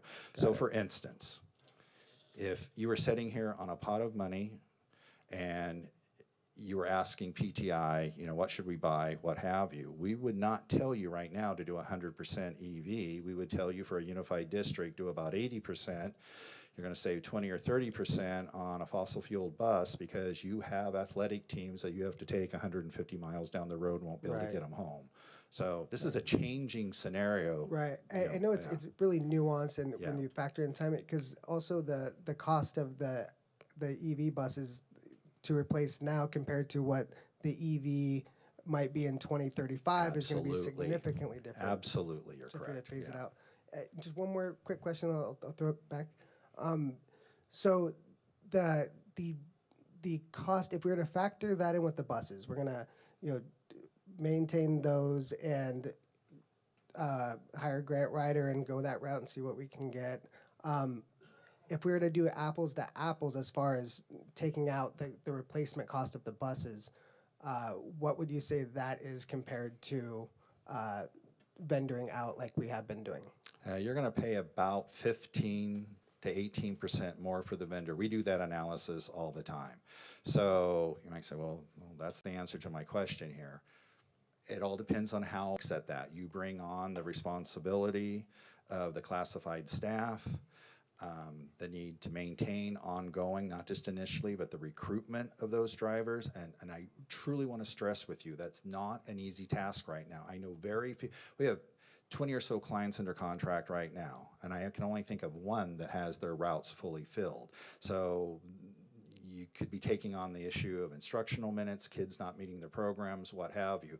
Most of those organizations have already deleted. You have a general ed population in there, and that weighed heavily on us. You don't have to provide services to that population, so maybe you grab those drivers. The other handful of small districts doing that, and please don't do this. It's the safety of the students. They're going to use all support staff that are licensed drivers. They're going to use vehicle maintenance staff that are licensed drivers.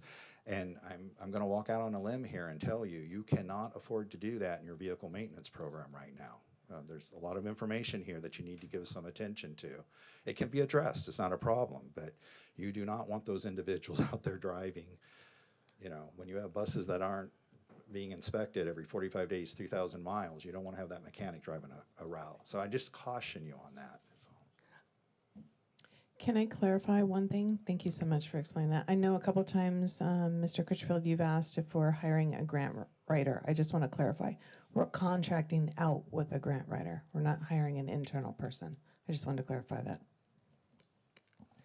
I have a question really quickly. I understand the lack of bus drivers. Like we've talked about this. You're not the only one that's told us that. But I guess where I'm not understanding is whether we have our own fleet or we partner out, isn't there a lack of bus drivers either way?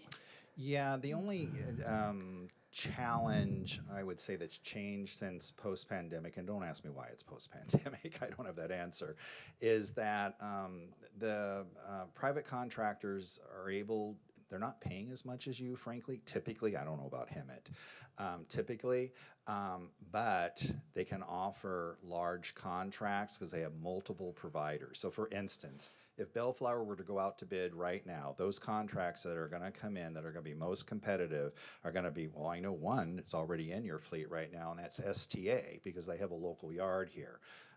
I know of two others that have local yards. They're trying to keep their staff busy, to keep their salaries up, so they have deeper pockets, so to speak, with the drivers. I can also point out contractors that have a shortage in drivers as well. We dealt with it with a client. One of the main reasons Hemet is changing their model a little bit is due to merge. They weren't able to fulfill because of a shortage of drivers. It became a service issue, and it's all special ed children there. As a result, they decided to play it safe, and we awarded not to one, but to two outside contractors. So when one falls in staff, the other one picks up, and it does this, and it's worked beautiful doing that. You're managing two contractors, of course, in that arrangement. Okay. Any questions? Any other questions? Yes. This one is directed to staff. It says here we're approximately transporting 139 general ed students. And you probably have said this before, but exactly what are the reasons we're transporting general ed students to different schools? Typically, it's based on the distance that they live from the school that they're attending. Okay. So I see you want to say something. There was also a program offer when we closed a program at one school and transferred the program to another school that is pretty impactful. And that's the distance to the schools is when we have to place them at other schools because we don't have the space in a current school, which, as you know, based on the dropping enrollment and the number of classrooms we can offer and the students, that's what we're doing. So is it safe to say that we would need to also look at how we do that this upcoming school year and maybe being a little bit more organized? Yeah, we will be organized. We just have incredibly small schools that require some of these things. The offering of the transportation is what I feel like we're going to need to look at more. What's required to be offered is what we need to look at more. Okay. And then, thank you for answering that question. My next question is, do we have a plan for this upcoming summer for ESY and their transportation needs? So that's what kind of Tim touched on. He didn't get quite the answer. I did talk to the CBO at Hemet and asked if there was a need to finish out the summer, if that was a possibility. We're going to need to move forward with a contractor, regardless, given the time frame of summer and the new year. So we're going to have to do that fairly quickly. And if that contractor can provide those summer services, that's what I'd prefer, to kind of make that movement work with that new contractor in that time frame of the summer when the bus routes are smaller and the number of students we're transporting are smaller, so that we can get a good feel. So around when would we need to have that forward to the board to be able to provide those services without any lag of, We're going to need to go out with a bid fairly quickly, and then that would be the 6 to 8 week process we've talked about with the board. So as soon as we can get that direction, we'll go out with the bid, and then we'll come back with an award. And that's when I would probably use PTI and to figure out the best mechanism for kind of moving forward with that contractor. so we're looking at somewhere, making sure that we have a contracted service for summer by around March, I'd like February? March or April. March I'd or like to April? make sure that summer and the next school year. Yes, just to be safe, okay. And then my next question, have we ever found, it says here that it appears that the district is being invoiced. My concern is the word appears. So are we having all those invoices come in correctly, choice of timely words. manner? Might be a choice of words on my part. We like to go in and see a contract and analyze the contract. I'm very uncomfortable with that. I would have liked to have told you you're paying a daily base rate of this and this many hours, and when you go over your base rate, you pay an inflated price of this. We don't have that type of contract. We have a limited services cooperative contract that really doesn't talk necessarily what we were provided cost at all. However, we looked at invoices. So I think we looked at October and November. So I simply took that times it times 12 and told you that's probably padded a little bit because of the summer months in there. Now, I suspect somewhere at some time, a rate sheet, you referenced the cost going up. So somewhere something exists that shows we're increasing, 5, 8%. And if I may, in the weeds a moment, I'm so sorry. We have about 4 clients right now within the LA Basin and Orange County, and their external contract costs have gone up at a minimum of 16.5% to a high of 27 up on the grapevine, a high of 27.75%. And I thought, well, this answers that, inside organizations.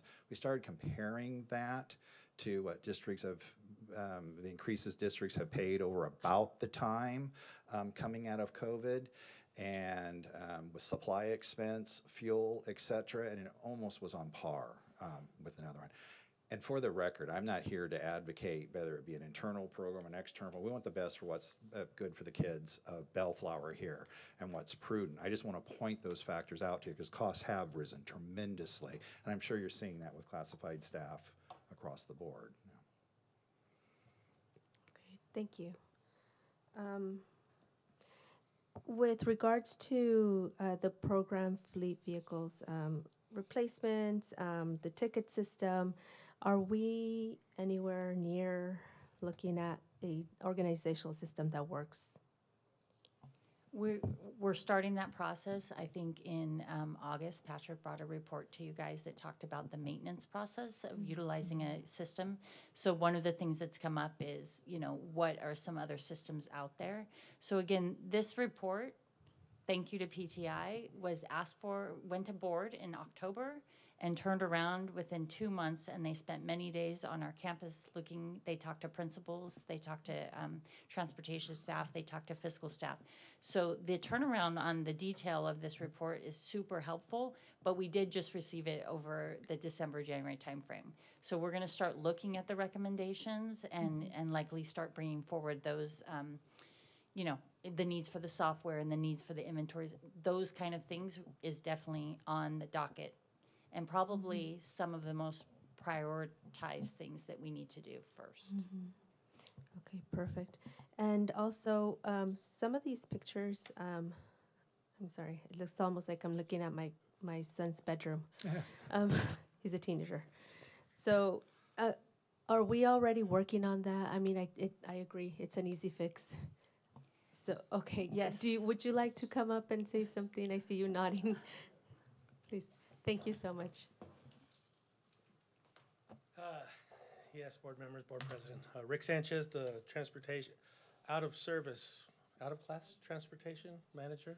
I'm one of the mechanics. I've been here with the district for 21 years. Started off as a mechanic and then lead mechanic, and I'm still handling lead mechanic duties as well as I was just working on the floor this morning on a school bus because we just got a new mechanic hired, fortunately in October, right before they showed up because we were short-staffed, and we have been since the pandemic. Our previous lead mechanic retired in December of 2019, 3 months before the pandemic hit.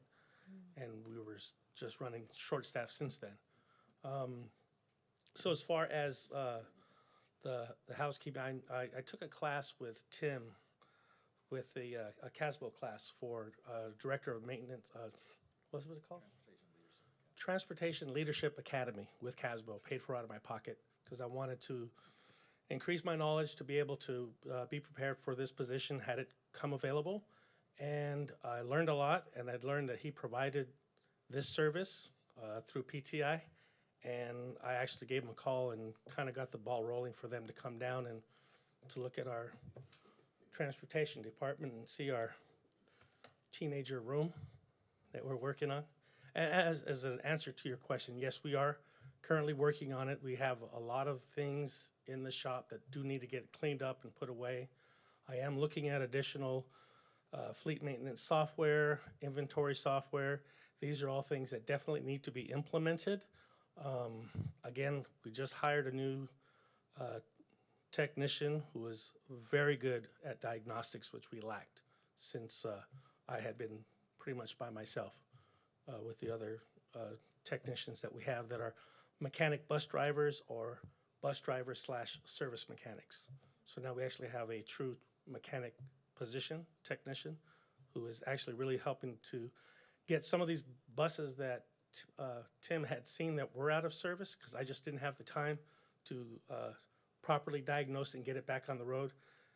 This guy, Mr. Carrillo, who's working for us now since October, has able to get 3 or 4 of these buses back up, certified, and inspected by CHP since Tim has been here. So we are working on that. But as far as getting the work that needs to be done, I'm glad I have the report. I have all the pictures, and this is something I'm going to be going over with my staff so we can go through and address these and get it taken care of and invite you down to take a look, and hopefully you'll see that we cleaned it up and we didn't just shove everything in the closet. Any questions? Yes, thank you. One more question. So you're saying that the system that we currently have, which are Mr. Sanchez. We had purchased before Mark, who was our lead mechanic previously, had purchased, we had looked at a Dolphin Fleet software, very limited, very inexpensive because we weren't looking at spending a lot of money. And it was just, didn't integrate very well. So we would want to, and I'm in the process of that right now, looking at a little bit more robust user interface friendly software package for our transportation vehicle fleet maintenance, not just the bus fleet, but also the white fleet as well. And that's going to be a challenge too, because we've got older guys who aren't very technologically savvy, and they're used to handwriting repair orders rather than they're going to have to input all of this on a computer now. So a little bit different. So definitely a lot of growing, but definitely something we can do for sure. Okay, thank you for mentioning that. Not a problem. That way we can also, allow for that time. So be prepared for when I get those estimates and Please. present them to the board, because a lot of that stuff is not cheap, those software packages. And like with everything now, everything is cloud-based now, so there's not only just the initial outlay for the software package, there's also going to be an annual renewal to use that software, which most software packages use now. Okay. Thank you. I believe I'm done with my questions. Thank you. Thank you so much. Thank you. Board Member Cintron.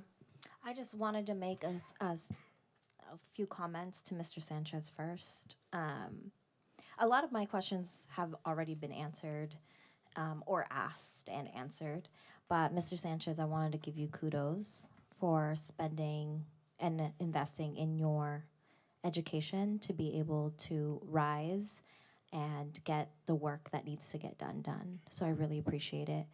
And I know that looking at a report usually beats us up, Yes. but also gives us an opportunity to fix what actually needs to be fixed, especially if there's an outside person looking in. And I'd like to make a comment about when you're presenting things for us to look at for software and things like that. I would also suggest to include training of that software for your staff, for you and your staff, because I'm sure there's going to be upgrades, there's going to be training for those upgrades as well. So please keep that in mind, because I definitely feel like, we're everyday students. So I really, really appreciate you, and thank you so much for willing to come up and answer our questions. Sure. Thank you very much. I appreciate the input. Absolutely. I'm going to get back to you. I know you have a few. I just want to say a few things.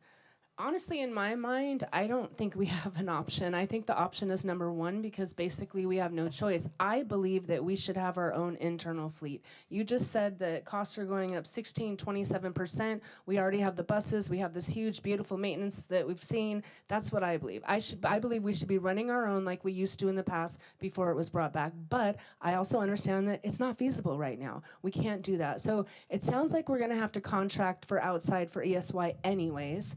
I would just love to maybe look at a contract that's not super long, so that we do have time to look at option 2 and talk to different people, or we do have time to look at grants to get buses or things like that. So for me, I would be in favor of just going with someone outside, obviously, and still looking at the other options, because I do believe that we should have it within. As far as the other things, I'm gonna be honest, I'm pretty frustrated with this report, because there's a lot of problems with this. I mean, I'm just going back to like number one, we're supposed to be inspecting every, 3,000, and we're not doing that. I'm sorry? Oh, sorry. Brad's talking when he's not supposed to, and it's distracting me. The shop had no evidence of accurate and updated vehicle lists. They do not have established standards of replacing programs of fleets or flat tires, the maintenance repair. I mean, this is a lot of stuff that we're not doing. I'm so kind of glad our legal counsel's not here, because he'd probably be flipping out, and we probably should be providing him with this, because this is opening us up to a lot of lawsuits, a lot of things that could be happening, because we're not, I mean, these are like, it's like not following an IEP in my mind. These are things that the state is requiring that we're not doing, and I do understand, and I do want to say again, the people that are in place right now have not been in place. So it's not on them, so please everyone know that I'm not talking about you guys, but it's disappointing to see this report and how out of compliance we are in so many areas. I mean, so many areas. That's disappointing. So I understand we're gonna start cleaning that up. I get like the tidying up and things like that, but we need a system to document this, and I understand the software we're looking at, but can we get some type of report, or who, I guess it'd probably be the superintendent, who is overlooking to make sure this happens, and when these things, almost like our FIGMAT report, can we get a 1, 2, 3, 4, 5, this is done, this is done, this is done? Do you know what I'm asking, Mrs. Acevedo? Yes, we can provide you an update along the way, absolutely. Thank you. And I don't mean to be critical, but again, this is litigation, this is safety of our children, this is safety of our employees. There's a lot to this, so this is a little bit frustrating. I'll take it back to Mr. Critchfield. Thank you, Madam President. One quick question. The GPS system that we had gotten, how much was that? How much did we invest in that? Because I believe that was one of the things that we talked about. If we were to do it internally, we'd need that GPS system for all of our buses to track them. But how much was that? I'll look into that and get back to you. Okay. Thank you. I agree fully with President Stewart. Again, I think the history of this situation matters. And again, the report is great. All good information. I'm sure staff is going to take it, and it's only going to help us grow. But when the way it was done with our classified staff in the beginning was terrible. It ended up in law. It became a legal matter, and it just wasn't good. And I think it hurt the culture of our district. I think one of the things that we've been working really hard is restoring that culture. and just me, like, I think, I'm sure that the Hemet bus drivers, they're great, and I would really be curious to see if we were to ask, like, how many, because a lot of them live here, but they're working for Hemet Unified School District bus, like, how many of them would just stay here and hire on with us? I mean, it seems like a no-brainer if they're already doing the job. But I also think it's important to have stability for our kids when they get on the bus, to see the same person, have that anchor person who they want to see every day. I think it speaks to safety of our district. It speaks to the culture of our district. Now, I would be, that would be my ideal, is to have it intro. And I understand that it's more work. There's a lot of things that come with that. And I agree with Ms. Stewart, if we need to find something in the interim to give us time to make this work. But the facility's great. Our staff are more than capable and able to meet those recommendations. I think we have a lot of great stuff going on over in that transportation yard. And I think it would be awesome to have it be ours and take some pride and ownership in it. But again, if going a different direction for a limited and set time, I'd be okay with that as well. May I offer a suggestion? Hearing, and I concur. First of all, do not feel isolated or alone. I would say about 30% of our assessments identify our heaviest area as vehicle maintenance, even over operations, believe it or not. What is very different here is the attitude of the personnel we worked with when we walked in here was superior. It was excellent. It was transparent. It took us everywhere, honored it, and I'll say owned it, okay? And there's a plan. You have a checklist. Start with that. But I think you're in a very serious situation, because I don't know if we have a special ed person in the audience here, but those ESY class lists and promotions are going to be happening in April or May. You need to have that contractor in place. I might suggest that you go out and you openly advertise for a 1-year contract with 4 years up for renewal. It's a kind of a standard, to get to that 5-year. We want to be honest and transparent business partners. I'm not suggesting that, but that gives you the flexibility to take the time to make the decision you ultimately want to make for your program. Also, it gives you that opportunity. I don't know, maybe Rick has a treasure chest of CNG parts. I don't know. But if he doesn't and something goes haywire, right into that contract, a segment where you can augment with the district's fleet.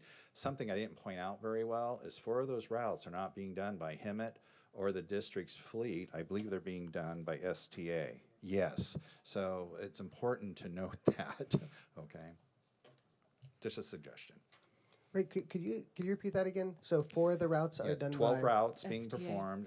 STA. Hemet is augmenting with a subcontract to Student Transportation of America to do 4, and they're using their 4 buses, STA's buses. Okay, it's a subcontract, so it's coming out of what we're already paying Hemet. They're paying, or are we They're paying that separately? My understanding is they're paying.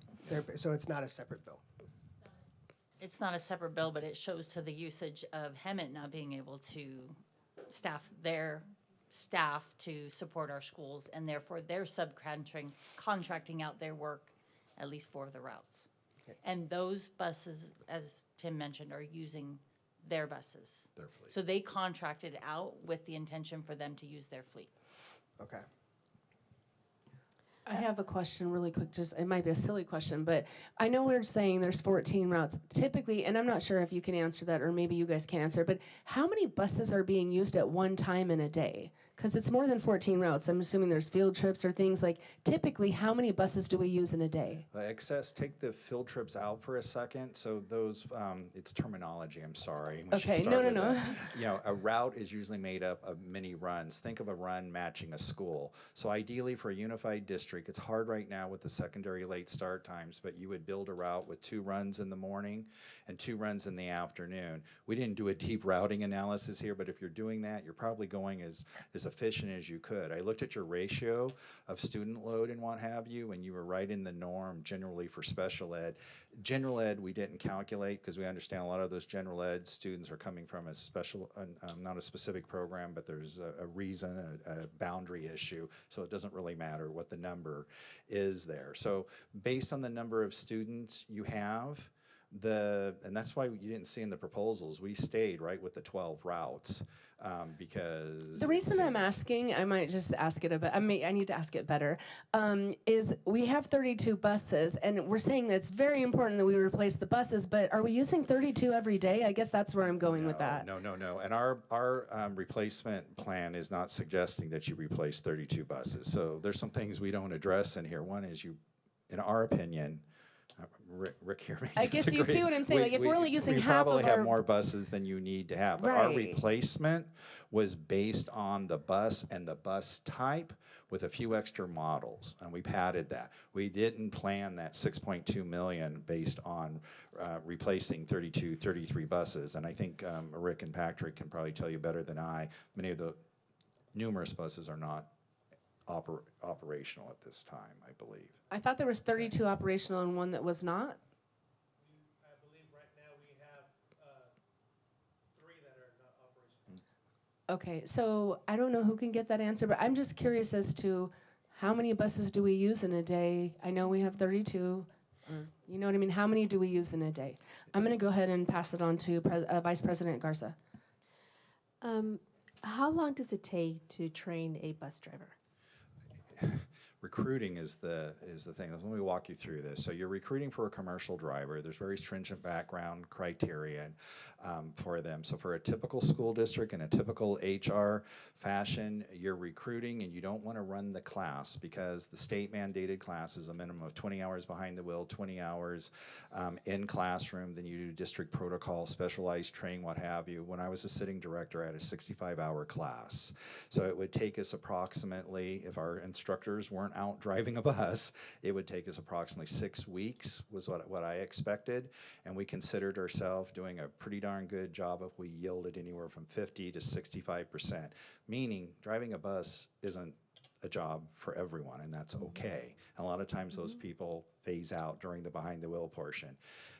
We were seeing percentages as high, sadly, as 12 to 15% that didn't meet district criterion, meaning a host of things, drug, alcohol, etc. Once you do that, you onboard them, you really need to spend some time with them cadetting in that bus. All too often, I don't think any of us do that well enough, but we're suggesting a couple of months. Then the driver needs a minimum of 10 hours annually in retraining offered by a state certified instructor on the presence of such.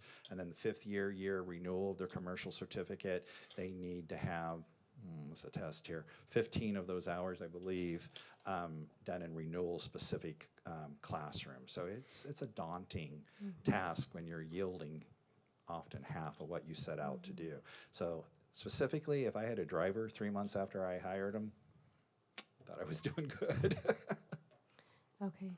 The reason I'm asking this question, staff, is because I'm thinking perhaps we have some students who are, looking to go into maybe not perhaps bus driving, but, some type of training right out of high school.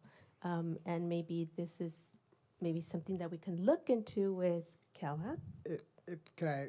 So that's actually was looked into actually by our former CalAPS CEO, Ms. Acevedo. She actually spearheaded that and did a lot of research. And I think at the time that we found that it wasn't feasible with our kids can't go in that route. But it was something that was you could speak to it. Well, I think one of the things that we all need to consider when you're looking at that is, do you want an 18-year-old or a 19-year-old driving a bus full of students? So there's a maturity level that we all need to have, right? And some life experiences dealing with younger children. And you really need to think about maybe what could that person do in between to gain some life experience before they're actually behind the wheel. Well said. All right. And just thinking outside the box here as well, before maybe you'll shoot this one down too, and it'll be okay. Maybe looking to partner up with some unions. I'm not sure if they ever have I didn't hear the question. unions. Partnering with unions. Yeah. Is that something that maybe we can look at? There is one company in Northern California I know of, Michaels Transportation, and that's the only company I've seen be able to pull together a union partnership and be able to supply drivers. they've made it where all the others have kind of failed. I think it's kind of hard because I don't want to share mine when I have them because I never have enough. In San Diego County, I created a cooperative trust for bus drivers and vehicle maintenance.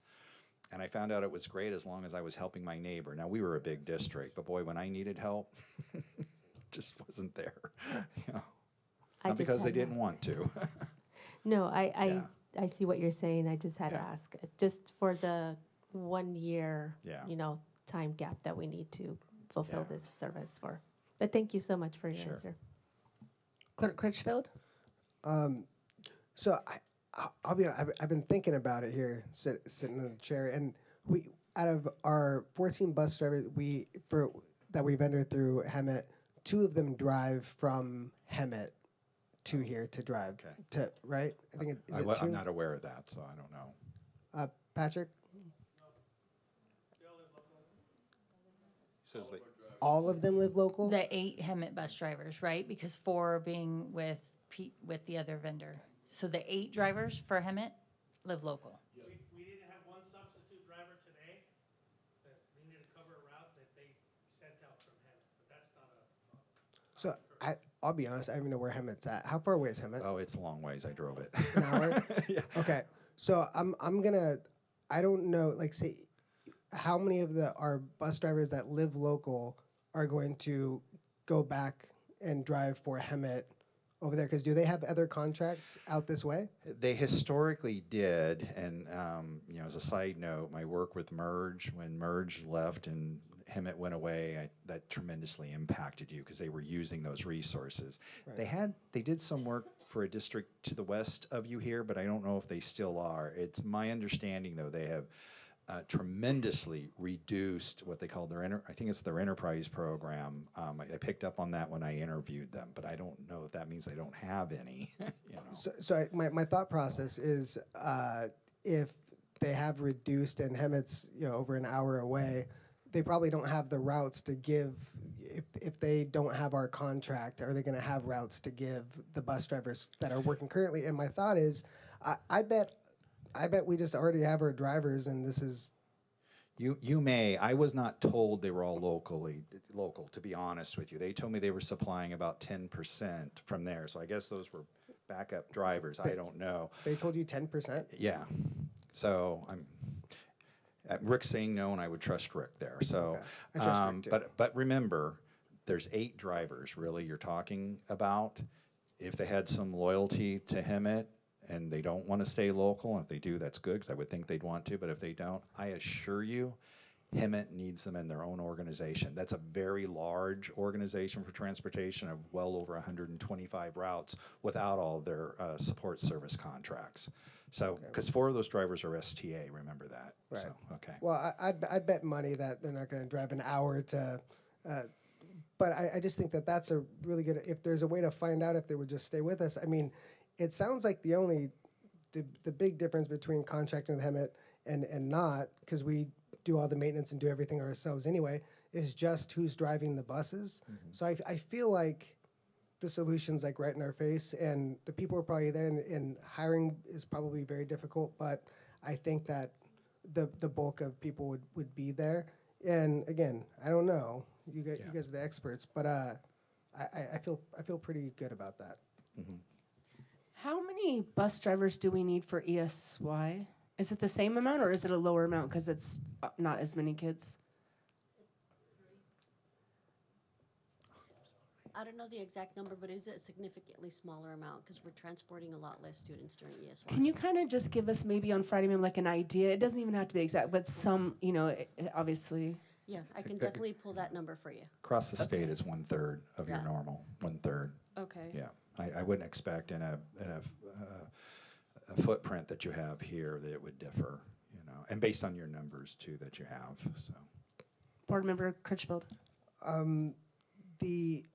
We talked a lot about the bus routes that we have, and I mean, is there some efficiency there that we could do as far as figuring out our bus routes and how to be, like, if we do have less drivers to like make it still work? Like, are we looking into that?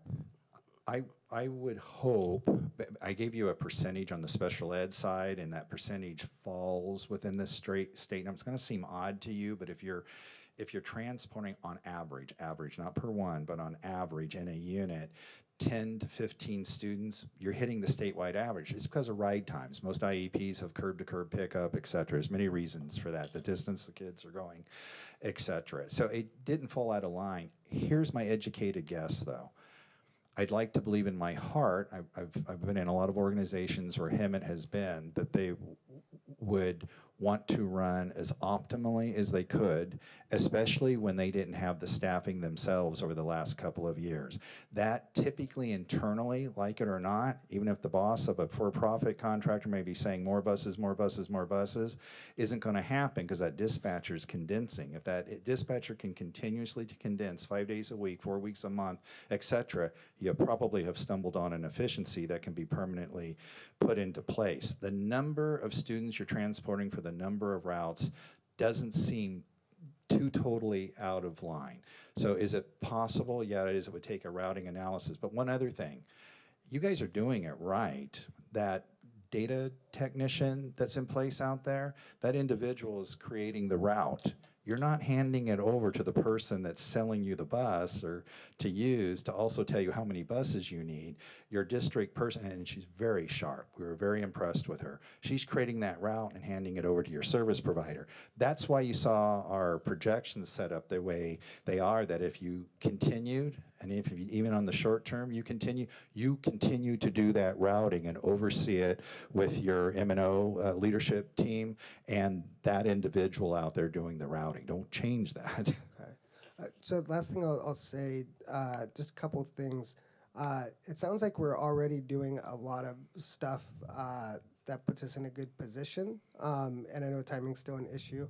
We've already made some investments in the GPS and certain changes, but the routes seem to be a problem. It sounds like that's another one on the list of issues of running so many small schools. And as we talk in committee about facilities and what we're going to do, I think this is another thing to consider as far as efficiency and finance. And as far as a lot of the stuff in the report when it comes to the facilities, I think it's another good reason why we should have went for a bond in 24 and why we need to get one in 26.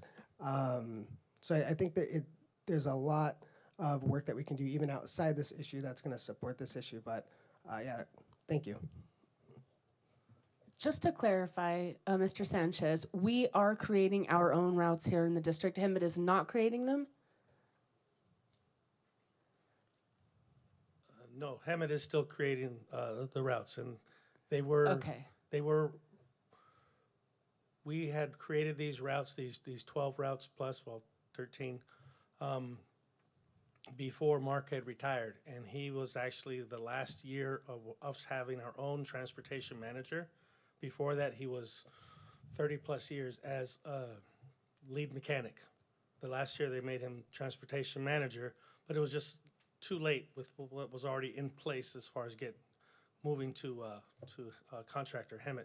And we had actually had a lot more routes than the 12, 13, and it was kind of bloated, and he pared it down and really worked on that. And one of the things Hemet sold as part of their service was they would do a route analysis. And the software that they have, that they purchase and they pay for this certain amount, I forget what the amount is, but the dollar, but what they did was they leveraged that dollar amount that they invested in their routing software and were able to contract that to different school districts and say, we will do a route analysis for you, give us all of your student database. They would put it into their computer system, and then they would put out these routes. And before they did a route analysis for us, they immediately said, well, we're definitely should be able to reduce the number of routes by 2 or 3 routes. And at the end of it, Mark had did an excellent job. It was already streamlined as good as it could get. They could not fine tune it any better. So that's where we've been for the last, since Hemet's been doing our transportation to those 12, 13 routes. So I know we talked about looking at our routes. Do we work then with, well, we won't have Hemet now, but who are we going to be working with to create our routes and change our routes, staff? What sounds like the routes were created internally, so I think, and that's what's been using, is what PTI is saying, and Nora's continuing with those routes, so we'll continue the same pattern. And that's what we'll look at when we look to get that external contractor, is to maintain the routes that are working for us. Wait, I'm confused. I'm sorry. You said they're not being made internally, that Hemet's creating them, right? Yes, Hemet does still Right, create them. so- So you are in, what you're alluding to is that if we were to have take our own transportation department No, back. no, no. I'm alluding to we need routes redone pretty soon in the next 6 months, and we need contracts and budgets. Who is going to then do the routes? Whoever we work with externally, or how does that work? And if you guys don't know, can you guys let us know that in the maybe Friday memo? Go ahead. Well, we would actually have to purchase our own routing software. Okay, so, and is that the software that we've been talking about? That's part of the software. We're talking, it's a whole transportation software that we're looking at. And that routing It would be inclusive, Gotcha, okay. yeah.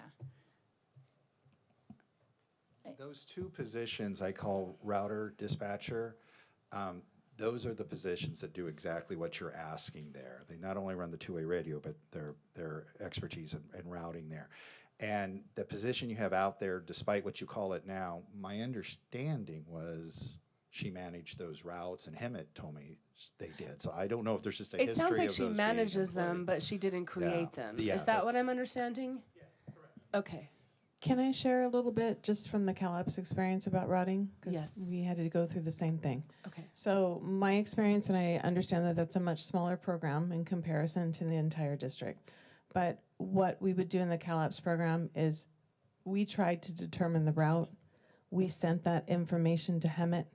Hemet would then confirm it or make changes after they probably used the routing software, and then sent it back to us and said, well, actually, here's your route. And it may have been the same or it may have been different. So that's just an experience that I've been through with a very small program in comparison to the district. I know we've talked about the software and that we need to purchase some of the software. Is that coming on next week, or is that something we're looking to in the future? It won't be on next week's board, but it is something that we're looking into. Okay. Colleagues, any other questions, comments? I just want some, you mentioned the ESY, you recommended to get a 1 year with like a 5-year option. Yeah, so But- the partner knows that if you're not prepared to do whatever alternative you want in year 2 or year 3 or year 4, they have the option to either back out themselves if they wish, but 2, they have their escalator. It's how you would normally do a 5-year bid. You really are only awarding it for 1 or 2 years. We're doing it with a neighbor of yours right now with an option. At 5 years, you always, best practice, rebid. But can I ask, that's the extended year service, that's. Oh, it would include that, but that's, Isn't that ESY? it's close. I mean, you need to be moving on that. We normally are building a bid for a client in the fall, awarding it either right before the holidays or right now. Right. And we do that just in case your existing provider doesn't prevail. They have to have time to move out and the new one move in. Right. And they're getting those class lists in April or May. But Yeah. what I'm curious about is say if we were to go the route of bringing it internal, we wouldn't have like that extended year more than just this time around because. No, you always have it, yeah. It's just your summer routing, your summer program. But I would highly advise you, I just do not think, I'm a conservative individual, I do not think that you can have the components in place and the expertise in place to put routing together here in the next couple of months, have it efficient, have the drivers in place, and be ready to organize those routes. And if you don't, you're in violation of FAPE now. You know, it's a serious, serious situation. We would Sounds not like a recommend. challenge. We can do it. No, but it sounds like other than just the drivers, which are mostly local anyway, we already have the routes and. Well, if I'm hearing correctly, I mean, your student numbers are relatively low overall, but they're appropriate for a district your size, so if that makes sense. But so you could a person knowing what they're doing and experienced in that job could manually route those students, but here's what you're lacking, and I'm still unclear as to if the district's building the route or if Hemet's building. I think that Hemet's verifying the route in their routing system probably, and it might come back with different rights and lefts if I'm following. Okay, sounds good. So if that's the case, that means that there's one person here probably, and that's that data technician that has the history in their head that could take that on and to some degree may already be doing it or may be doing very little of it and get it in place. But that is just a challenge, to be very honest with you, at this time of year and for the nature of those students, the volatility of those students, the legal requirement of those students, I would not gamble with. Okay. So it sounds like we should go for a contract for the ESY and then, Can I point out one thing that we're not spending a lot of time talking about, and I'm sorry, I need to bring this back up, but it was mentioned earlier in the report that we have a concern about the maintenance of our current vehicles and making sure that they're all meeting the current requirements. So I know we're focusing a lot of time on the drivers behind the wheel, but I think we also need to focus on the wheels that we have on the road. And I'm wondering, you know, my concern is we have a lot in this report to address. There are pages of it. Do we need to focus some time on that? Because if you're thinking that we're going to get our own department up and running, you also have a lot of cleanup to do with the wheels that are on the road, possibly. I know some of it's minor. We talked about some of it's minor. But he also alluded to a couple of things that were major. And one of them's a software to track what we're doing with those vehicles. And as we had mentioned, the training for the staff, because I think it was mentioned that we're used to doing things paper, pencil. So I just don't want to forget that component of it. I know we're focusing a lot on the driver. If CHP were to, CHP, no fault of them, great organization. They're your objective criterion, looking at it once a year. They came in and said, you're satisfactory, that's great. We came in, luck of the draw, and there's 2 to 3 buses, I forget the number, that exceed the 3,000 mile 45 day. If that had been CHP that day with my team on board, that bus would have been taken out of service on the spot. If the particular investigating officer had chosen to look to see that there's a preventative maintenance program in place and staff could not have convinced him that there was, be it electronically or manually, that individual been over here talking to you, as Ed Code states, and could have given an unsat terminal rating and shut it down immediately. I'm giving you the worst case scenario there, but I'm just telling you, you had at least two units that did not meet the 3,045 day inspection. And excuse me, Rick and Patrick, but it wasn't known by staff until our team member found that.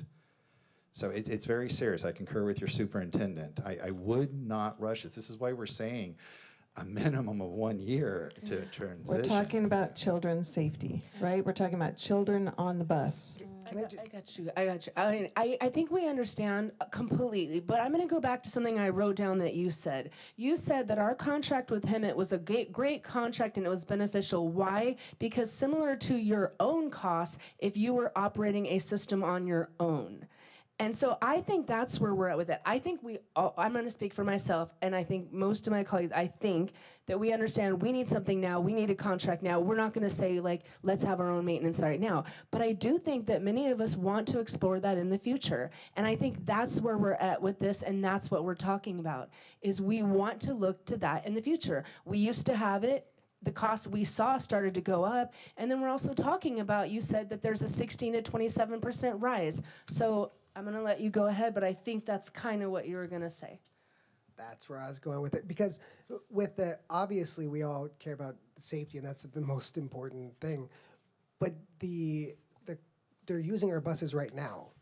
So there's no real difference in where we still have to do everything you just mentioned, whether or not we do it internal or keep using Hemet drivers. The reason why I think we're focusing so much on the drivers is because it sounds like with the exception of who's actually making the routes, and it sounds like there's a debate there, with the exception of that, that is the only difference right now that I can see, but the vehicles are the same. And it sounds like we have a lot more vehicles than we have routes, and it sounds like they're not on safe, the ones that are being driven right now, and there's a lot of work that we need to do on those, but we have to do that anyway, because Hemet's not fixing our buses. Board Member sorry, go ahead. Board Member, do you mind if she goes? Board Member Garza. Oh. Or Board Member Cintron? Cintron. Go ahead. Go Because mine was difficult.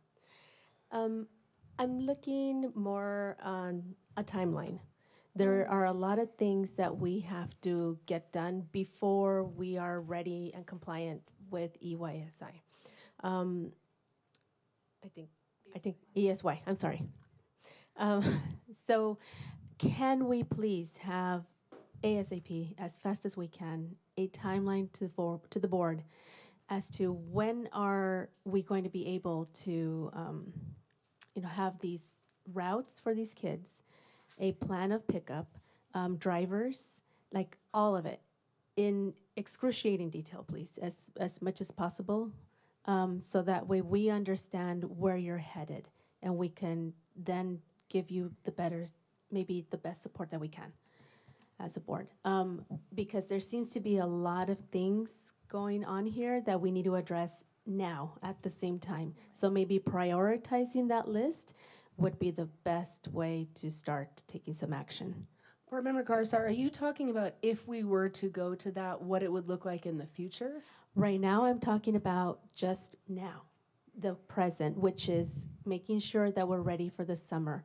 Once we get that, then maybe tackle what's going to look like in the future. I think they said, please correct me, that we have to contract out for that. We don't have anything possible. Yes, so a timeline with that. Like, what are we looking at right now to go out and get the contract?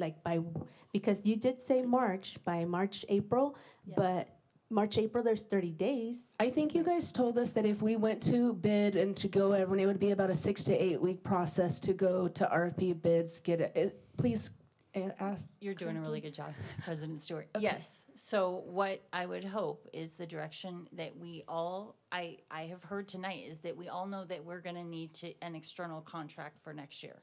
Yes. To cover ESY and the next year, while we bring back to the board information regarding a process for developing something different if that's what the board's requesting. So it needs to be immediate. I'm going to reach out to PTI to help us get a go-to-bid document for transportation. And what I'm seeing is that it will need to be pulled together to bring back hopefully at I'm guessing the March board meeting for award would be better.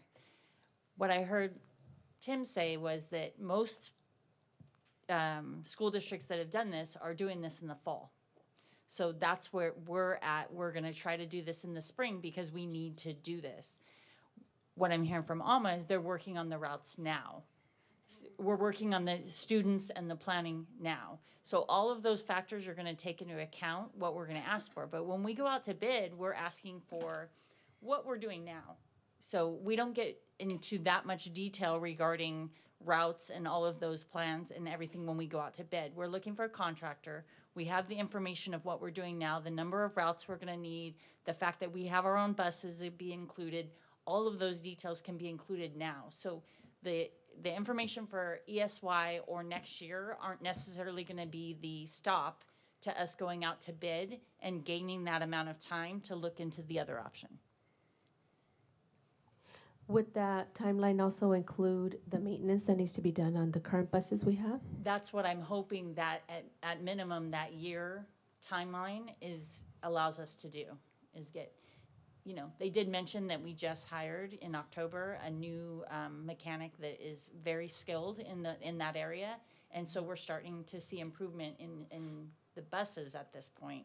But the other components of the contract, that's what I'd like to be able to bring back to you and say, these are some of the strides we've made towards completing the recommendations made by PTI in our current service, and those will be ongoing.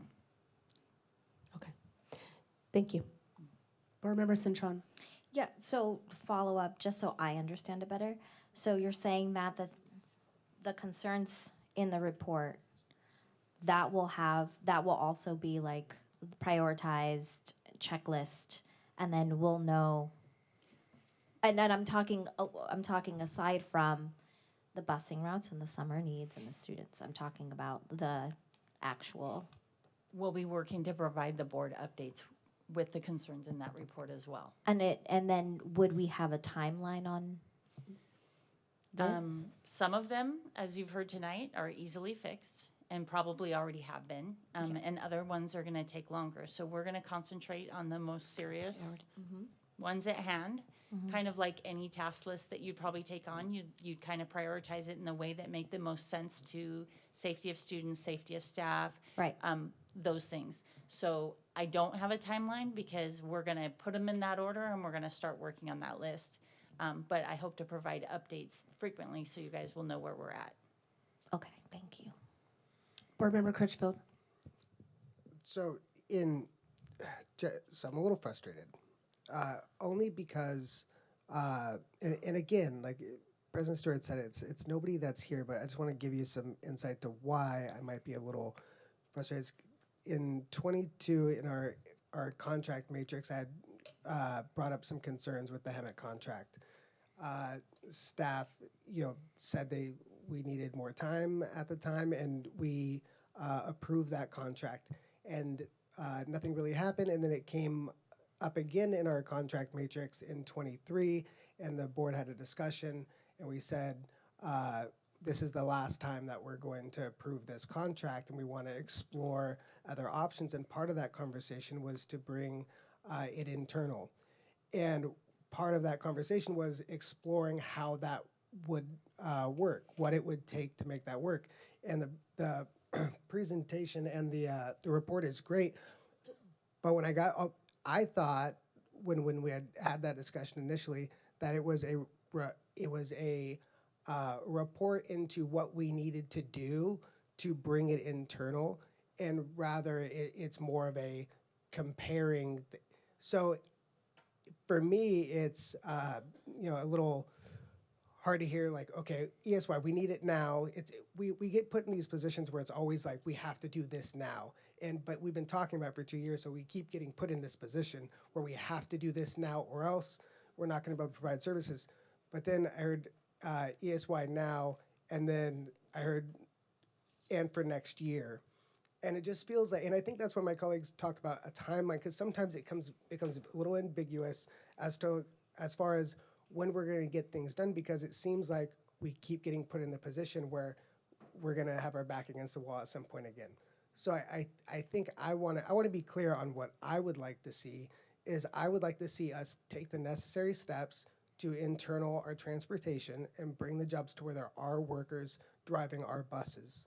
That's what I would like to see, and I know that's a big task, but that's where I'm at. I'm in the same. I know we need it now, so I understand that. I support that, but I would like to see the same as well. Vice President Garza. I agree. And Board Member Cintron. Absolutely.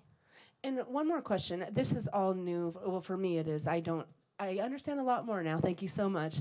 But is it possible, I know I talked with our intern superintendent about this, but with the contracts, when you have to go out, do you have to name drivers? Could we start just trying to hire little by little internally and still use them, or is that just not an option? Well, it's always an option to write into a contract whatever you want, but I have a lot of experience with bid writing, and I will tell you no, because you're not going to get anyone to bid unless there's a catch clause in there that if district demands fall by a certain percentage, let's say 10%, likewise if they increase, it's an automatic escalator to renegotiate the cost because they've had to staff for it. So for instance, I have a client in a serious financial crisis right now, and it's going to involve a lot of layoffs and leadership, what have you. Not really bus drivers, but as a result, they have a tremendous issue with driver attendance, and as a result, there could be an organized work stoppage. So we have put not one, but two, it's over 100 routes, 2 contractors in place. And both those negotiations, and I've done my best, I have long business relationships with them and have helped them at times and probably been their worst enemies. I had to negotiate on behalf of the district a minimum of 10, 20, or 30 routes. And this is 170 some odd routes. But whether they use them or not, you're paying for them. So I would And it's not feasible to have a plan that goes in fact where we say, okay, we're going to go 25% internal out I think you just kind of answered that, Oh, but you know what I mean? Where you could yeah. like pace it, like the next year we're going 75%, or so that we that you could could. move in that Yeah. direction. Yeah, actually, we have, well, your neighbor, another JPA, Merge, has two contractors working for them. And we wrote it where we guarantee each a minimum, but one's really doing over 60% because the other one can't. I want to make sure you hear me on that, Right. okay? But that could flip next week. So there's that situation. Historically, we would never have suggested awarding to more than one vendor, but we are suggesting that. San Bernardino County Schools, Riverside are all of such size that one contractor can't even meet the need, so they do that. You just make sure, matter of fact, we're working with a neighbor to the north of you right now where we put a pretty generous clause in there because they're in the exact same situation you are. And ESY just scares me to death here. I'm crazy because God bless you, but I'm not accustomed to seeing the student promotion list until April, May. So how do you route if you don't know the IEP and where the child's going to go? But, you know. Yeah, but so you can negotiate that in there, but you got to be upfront. But you better make darn sure then that you can meet 25% internally or whatever the case is, because if not, the escalator that for-profit entity, it's not Hemet you're dealing with now, that for-profit entity will cost you dearly. It's like when you set the contract up for a 4-hour base minimum or a 6-hour base minimum, but you go over 15 minutes or a half hour because of a rainy day schedule, traffic, what have you, you are probably paying 3 times more for that extra hour in there. So you just got to be careful. No, I understand. I just was trying to think of a timeline and moving in that direction, at least with some of that. And then one more question: do the bus drivers sign year contracts? Well, they're usually bus drivers are very unique in most school districts. I'm walking on thin water here because I don't know the district's history on this, but they usually bid annually for a contract. And then depending on how you negotiate that collective bargaining unit contract, they're guaranteed that contract for 1 year. If service falls, decline, routes go away, what have you, it may not necessitate a reduction in workforce, but it could mean that the next year's routes aren't as long or shorter, or there's fewer of them, so that driver will bid again. There are many organizations coming out of COVID that are they're panicked.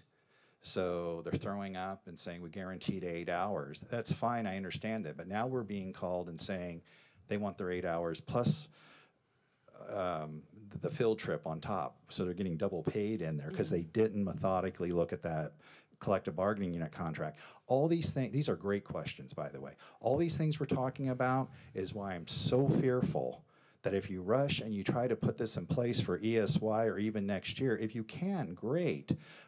But get a contract out there now. It's going to be hard enough. There was one individual I was looking for you 2 years ago when we thought it was going away, what have you, and we kept them enticed out there as long as we could, and then I had other clients that needed them, and we moved them over. That happened again this last year. So I'm fearful. I don't know if I could even get that individual to bid for the district here. I'm just being very honest with you here. So they're not, I can't speak for what they will and won't do. But I doubt that they're going to come in knowing that Bellflower only is interested in 1 year of service. That's why I'm suggesting 1 year with the option to renewal, 2 years, 3 years more. Might not need them. That's business. That's just the way it is. You know. I think I was actually asking for the reason of, are all these bus drivers that are Hemet that used to be ours, that used to be here, are they only 1 year contract? Because what if they all want to come back? Then what? Then what would be the recommendation? Let's say 10 of those bus drivers wanted to come back tomorrow. What would the recommendation be then? Then would you go internally, or would you continue to contract Now, out? I don't know if I'd reach out that it's going to take you more than 2 years to transition, because I'm not sure exactly which option you guys are leaning to. But you got the fleet issues and all those other things. In my experience, it's going to take the staff a minimum of 6 months to address, folks. And that's. But we're using our own buses right now, right? So we're just talking about the drivers. So why would that even make a difference? Well, to be very honest with you, you had 2 units out there that if Hemet Unified knew were outside the 3,000 mile 45 day, that'd be illegal for them to operate that. So I don't know what their checks and balances were. We have 30 that are not. We have 30 and then are not in operational compliance. though when we were here. Okay, now it sounds like there's been a lot of progress made on the number of buses that were down from when we visited, but that's our snapshot in time. But back to your question, the driver and the contract, they're a classified employee, I presume, with him at Unified. They probably have a reasonable assurance letter that goes out year after year after year to be employed because they need drivers too. What they probably don't have, but I don't know their contract, is a guaranteed to have the same level bid next year that they have now. So to do what you're suggesting, sure. If I were a bus driver, I'd say, bingo, I'm back home, Bellflower's where I live. Here's my resignation to him at Unified. So that's how they would do it, you know. Thank you. Do you guys have any more questions, comment? Mr. Critchfield? Just for clarification, because I think some numbers got thrown out there pretty quick. How many buses do we have that are operational? Well, it's a good question. I can tell you from the report what you have, but it sounds like you have, Rick, do you want to help there? It sounds like you have several more that have been repaired and they're operational. May I, if I could just add to that question, is not only how many are operational, but how many of them are up to required standard of what is needed to have them safely managed. Meet CHP standards. I don't want to shout, but no, of the 33 buses, we have 30 are up to CHP standards. Absolutely. So there's only 3 that are Correct, right now. okay. So they're Yeah, and not again- only operational, but they're safe, like my Correct. colleague mentioned. Okay. Correct, up on the 3-year, 45-day, 3,000-mile service as mandated by CHP. Okay. And there's probably still some more recommendations in the report that we're still going to, it's Absolutely. ongoing. But and those things would happen whether or not it was, regardless of who's driving the bus, we still have to do those Correct. things. And the reason why we do have so many buses is some of the routes that are covered by, have wheelchair routes. Those drivers also do field trips. So that bus driver may have a wheelchair bus and a full-size transit bus. So there's that as well. But we do not use all of our buses at one time. We definitely have spares, and that's for when we pull the buses in for service. Okay, so our safest ones are the ones on the road. Absolutely. Thank you. Okay, so again, I think I'm at where we need to go hire someone, at least, start getting this going, and then see what we can do in the future. But you kind of understand where we want to go. And I know we are going to be starting a new superintendent search, and we're going to have to discuss that with that person as well. But we would like to try to move to that, but we realize that, or I realize, and I'll let you guys chime in, that we need to do something now. So I guess I'm in favor of going out for the contract, going out and getting us some bids or quotes or however we do that, and coming back with it to us when you can. Any Thank you. other comments, Mr. Critchfield? No, I'm fine with that. I would be, and again, I know I would have some questions or concerns if we start going into next year or even beyond that. I get if you want them to bid, you're going to want to, offer it. But yeah, one more quick question. How many of the Hemet bus drivers that live local used to be BUSD employees? I don't know that. I heard casual, 2 to 3, but Rick and Patrick probably know that better than me. 1 is what I'm hearing. Only 1 used to be one of the employees, but they all live. Correct. Well, what had happened is the El Monte area where Merge took over, where Hemet had numerous routes. I forget how many routes they had. 63 routes in that area. Okay.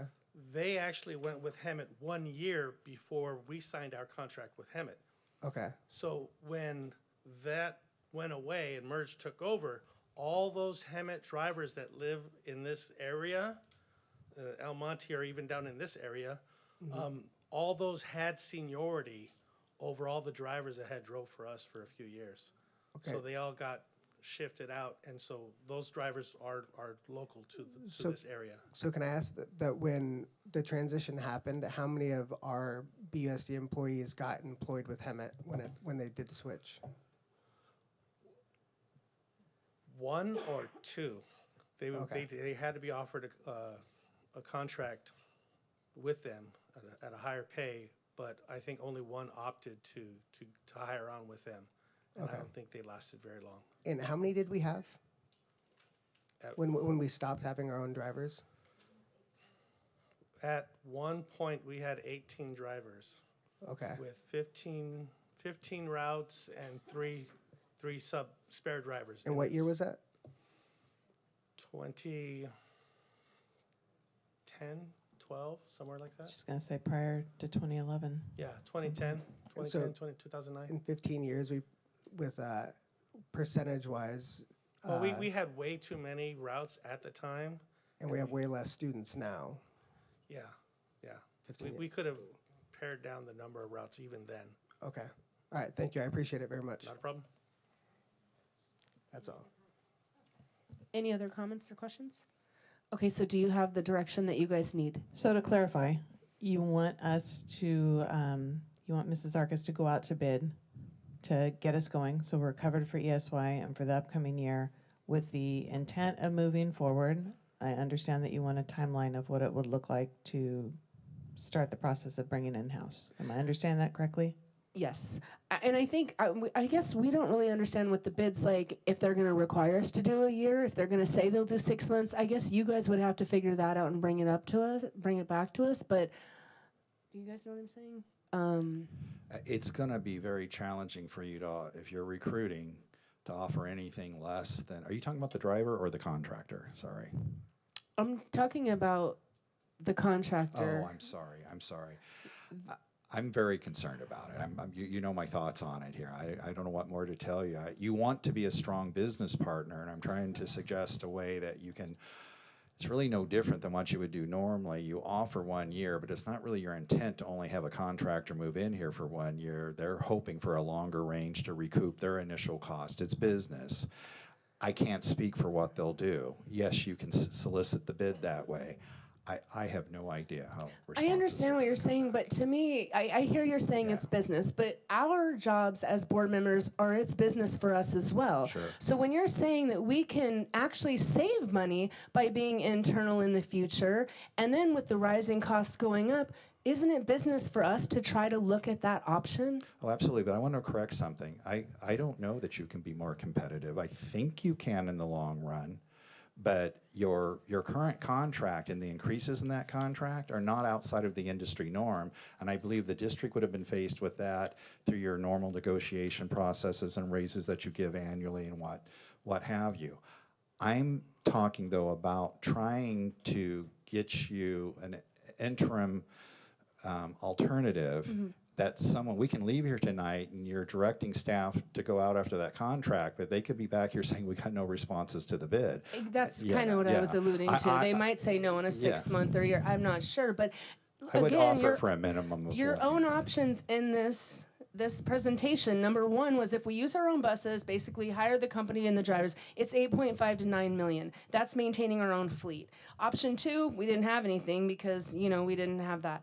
And the other part of the option one was if we do it without our own fleet, it could be a little bit less. You take that 6.2 million out, that's your replacement issue, 4.8 which is to the 5 worst case points, scenario. 4.8 to 5.6 million. And then number three, if we're fully staffed, your recommendation on this PowerPoint or this presentation was it would be about 8,512,000. So it would actually be about 500,000 less in what this is. So to say that you're not sure if we could be I don't know competitive. what you'll pay a driver. We looked at industry comparisons around you. I know what I looked at there. I don't have that crystal ball in front of me.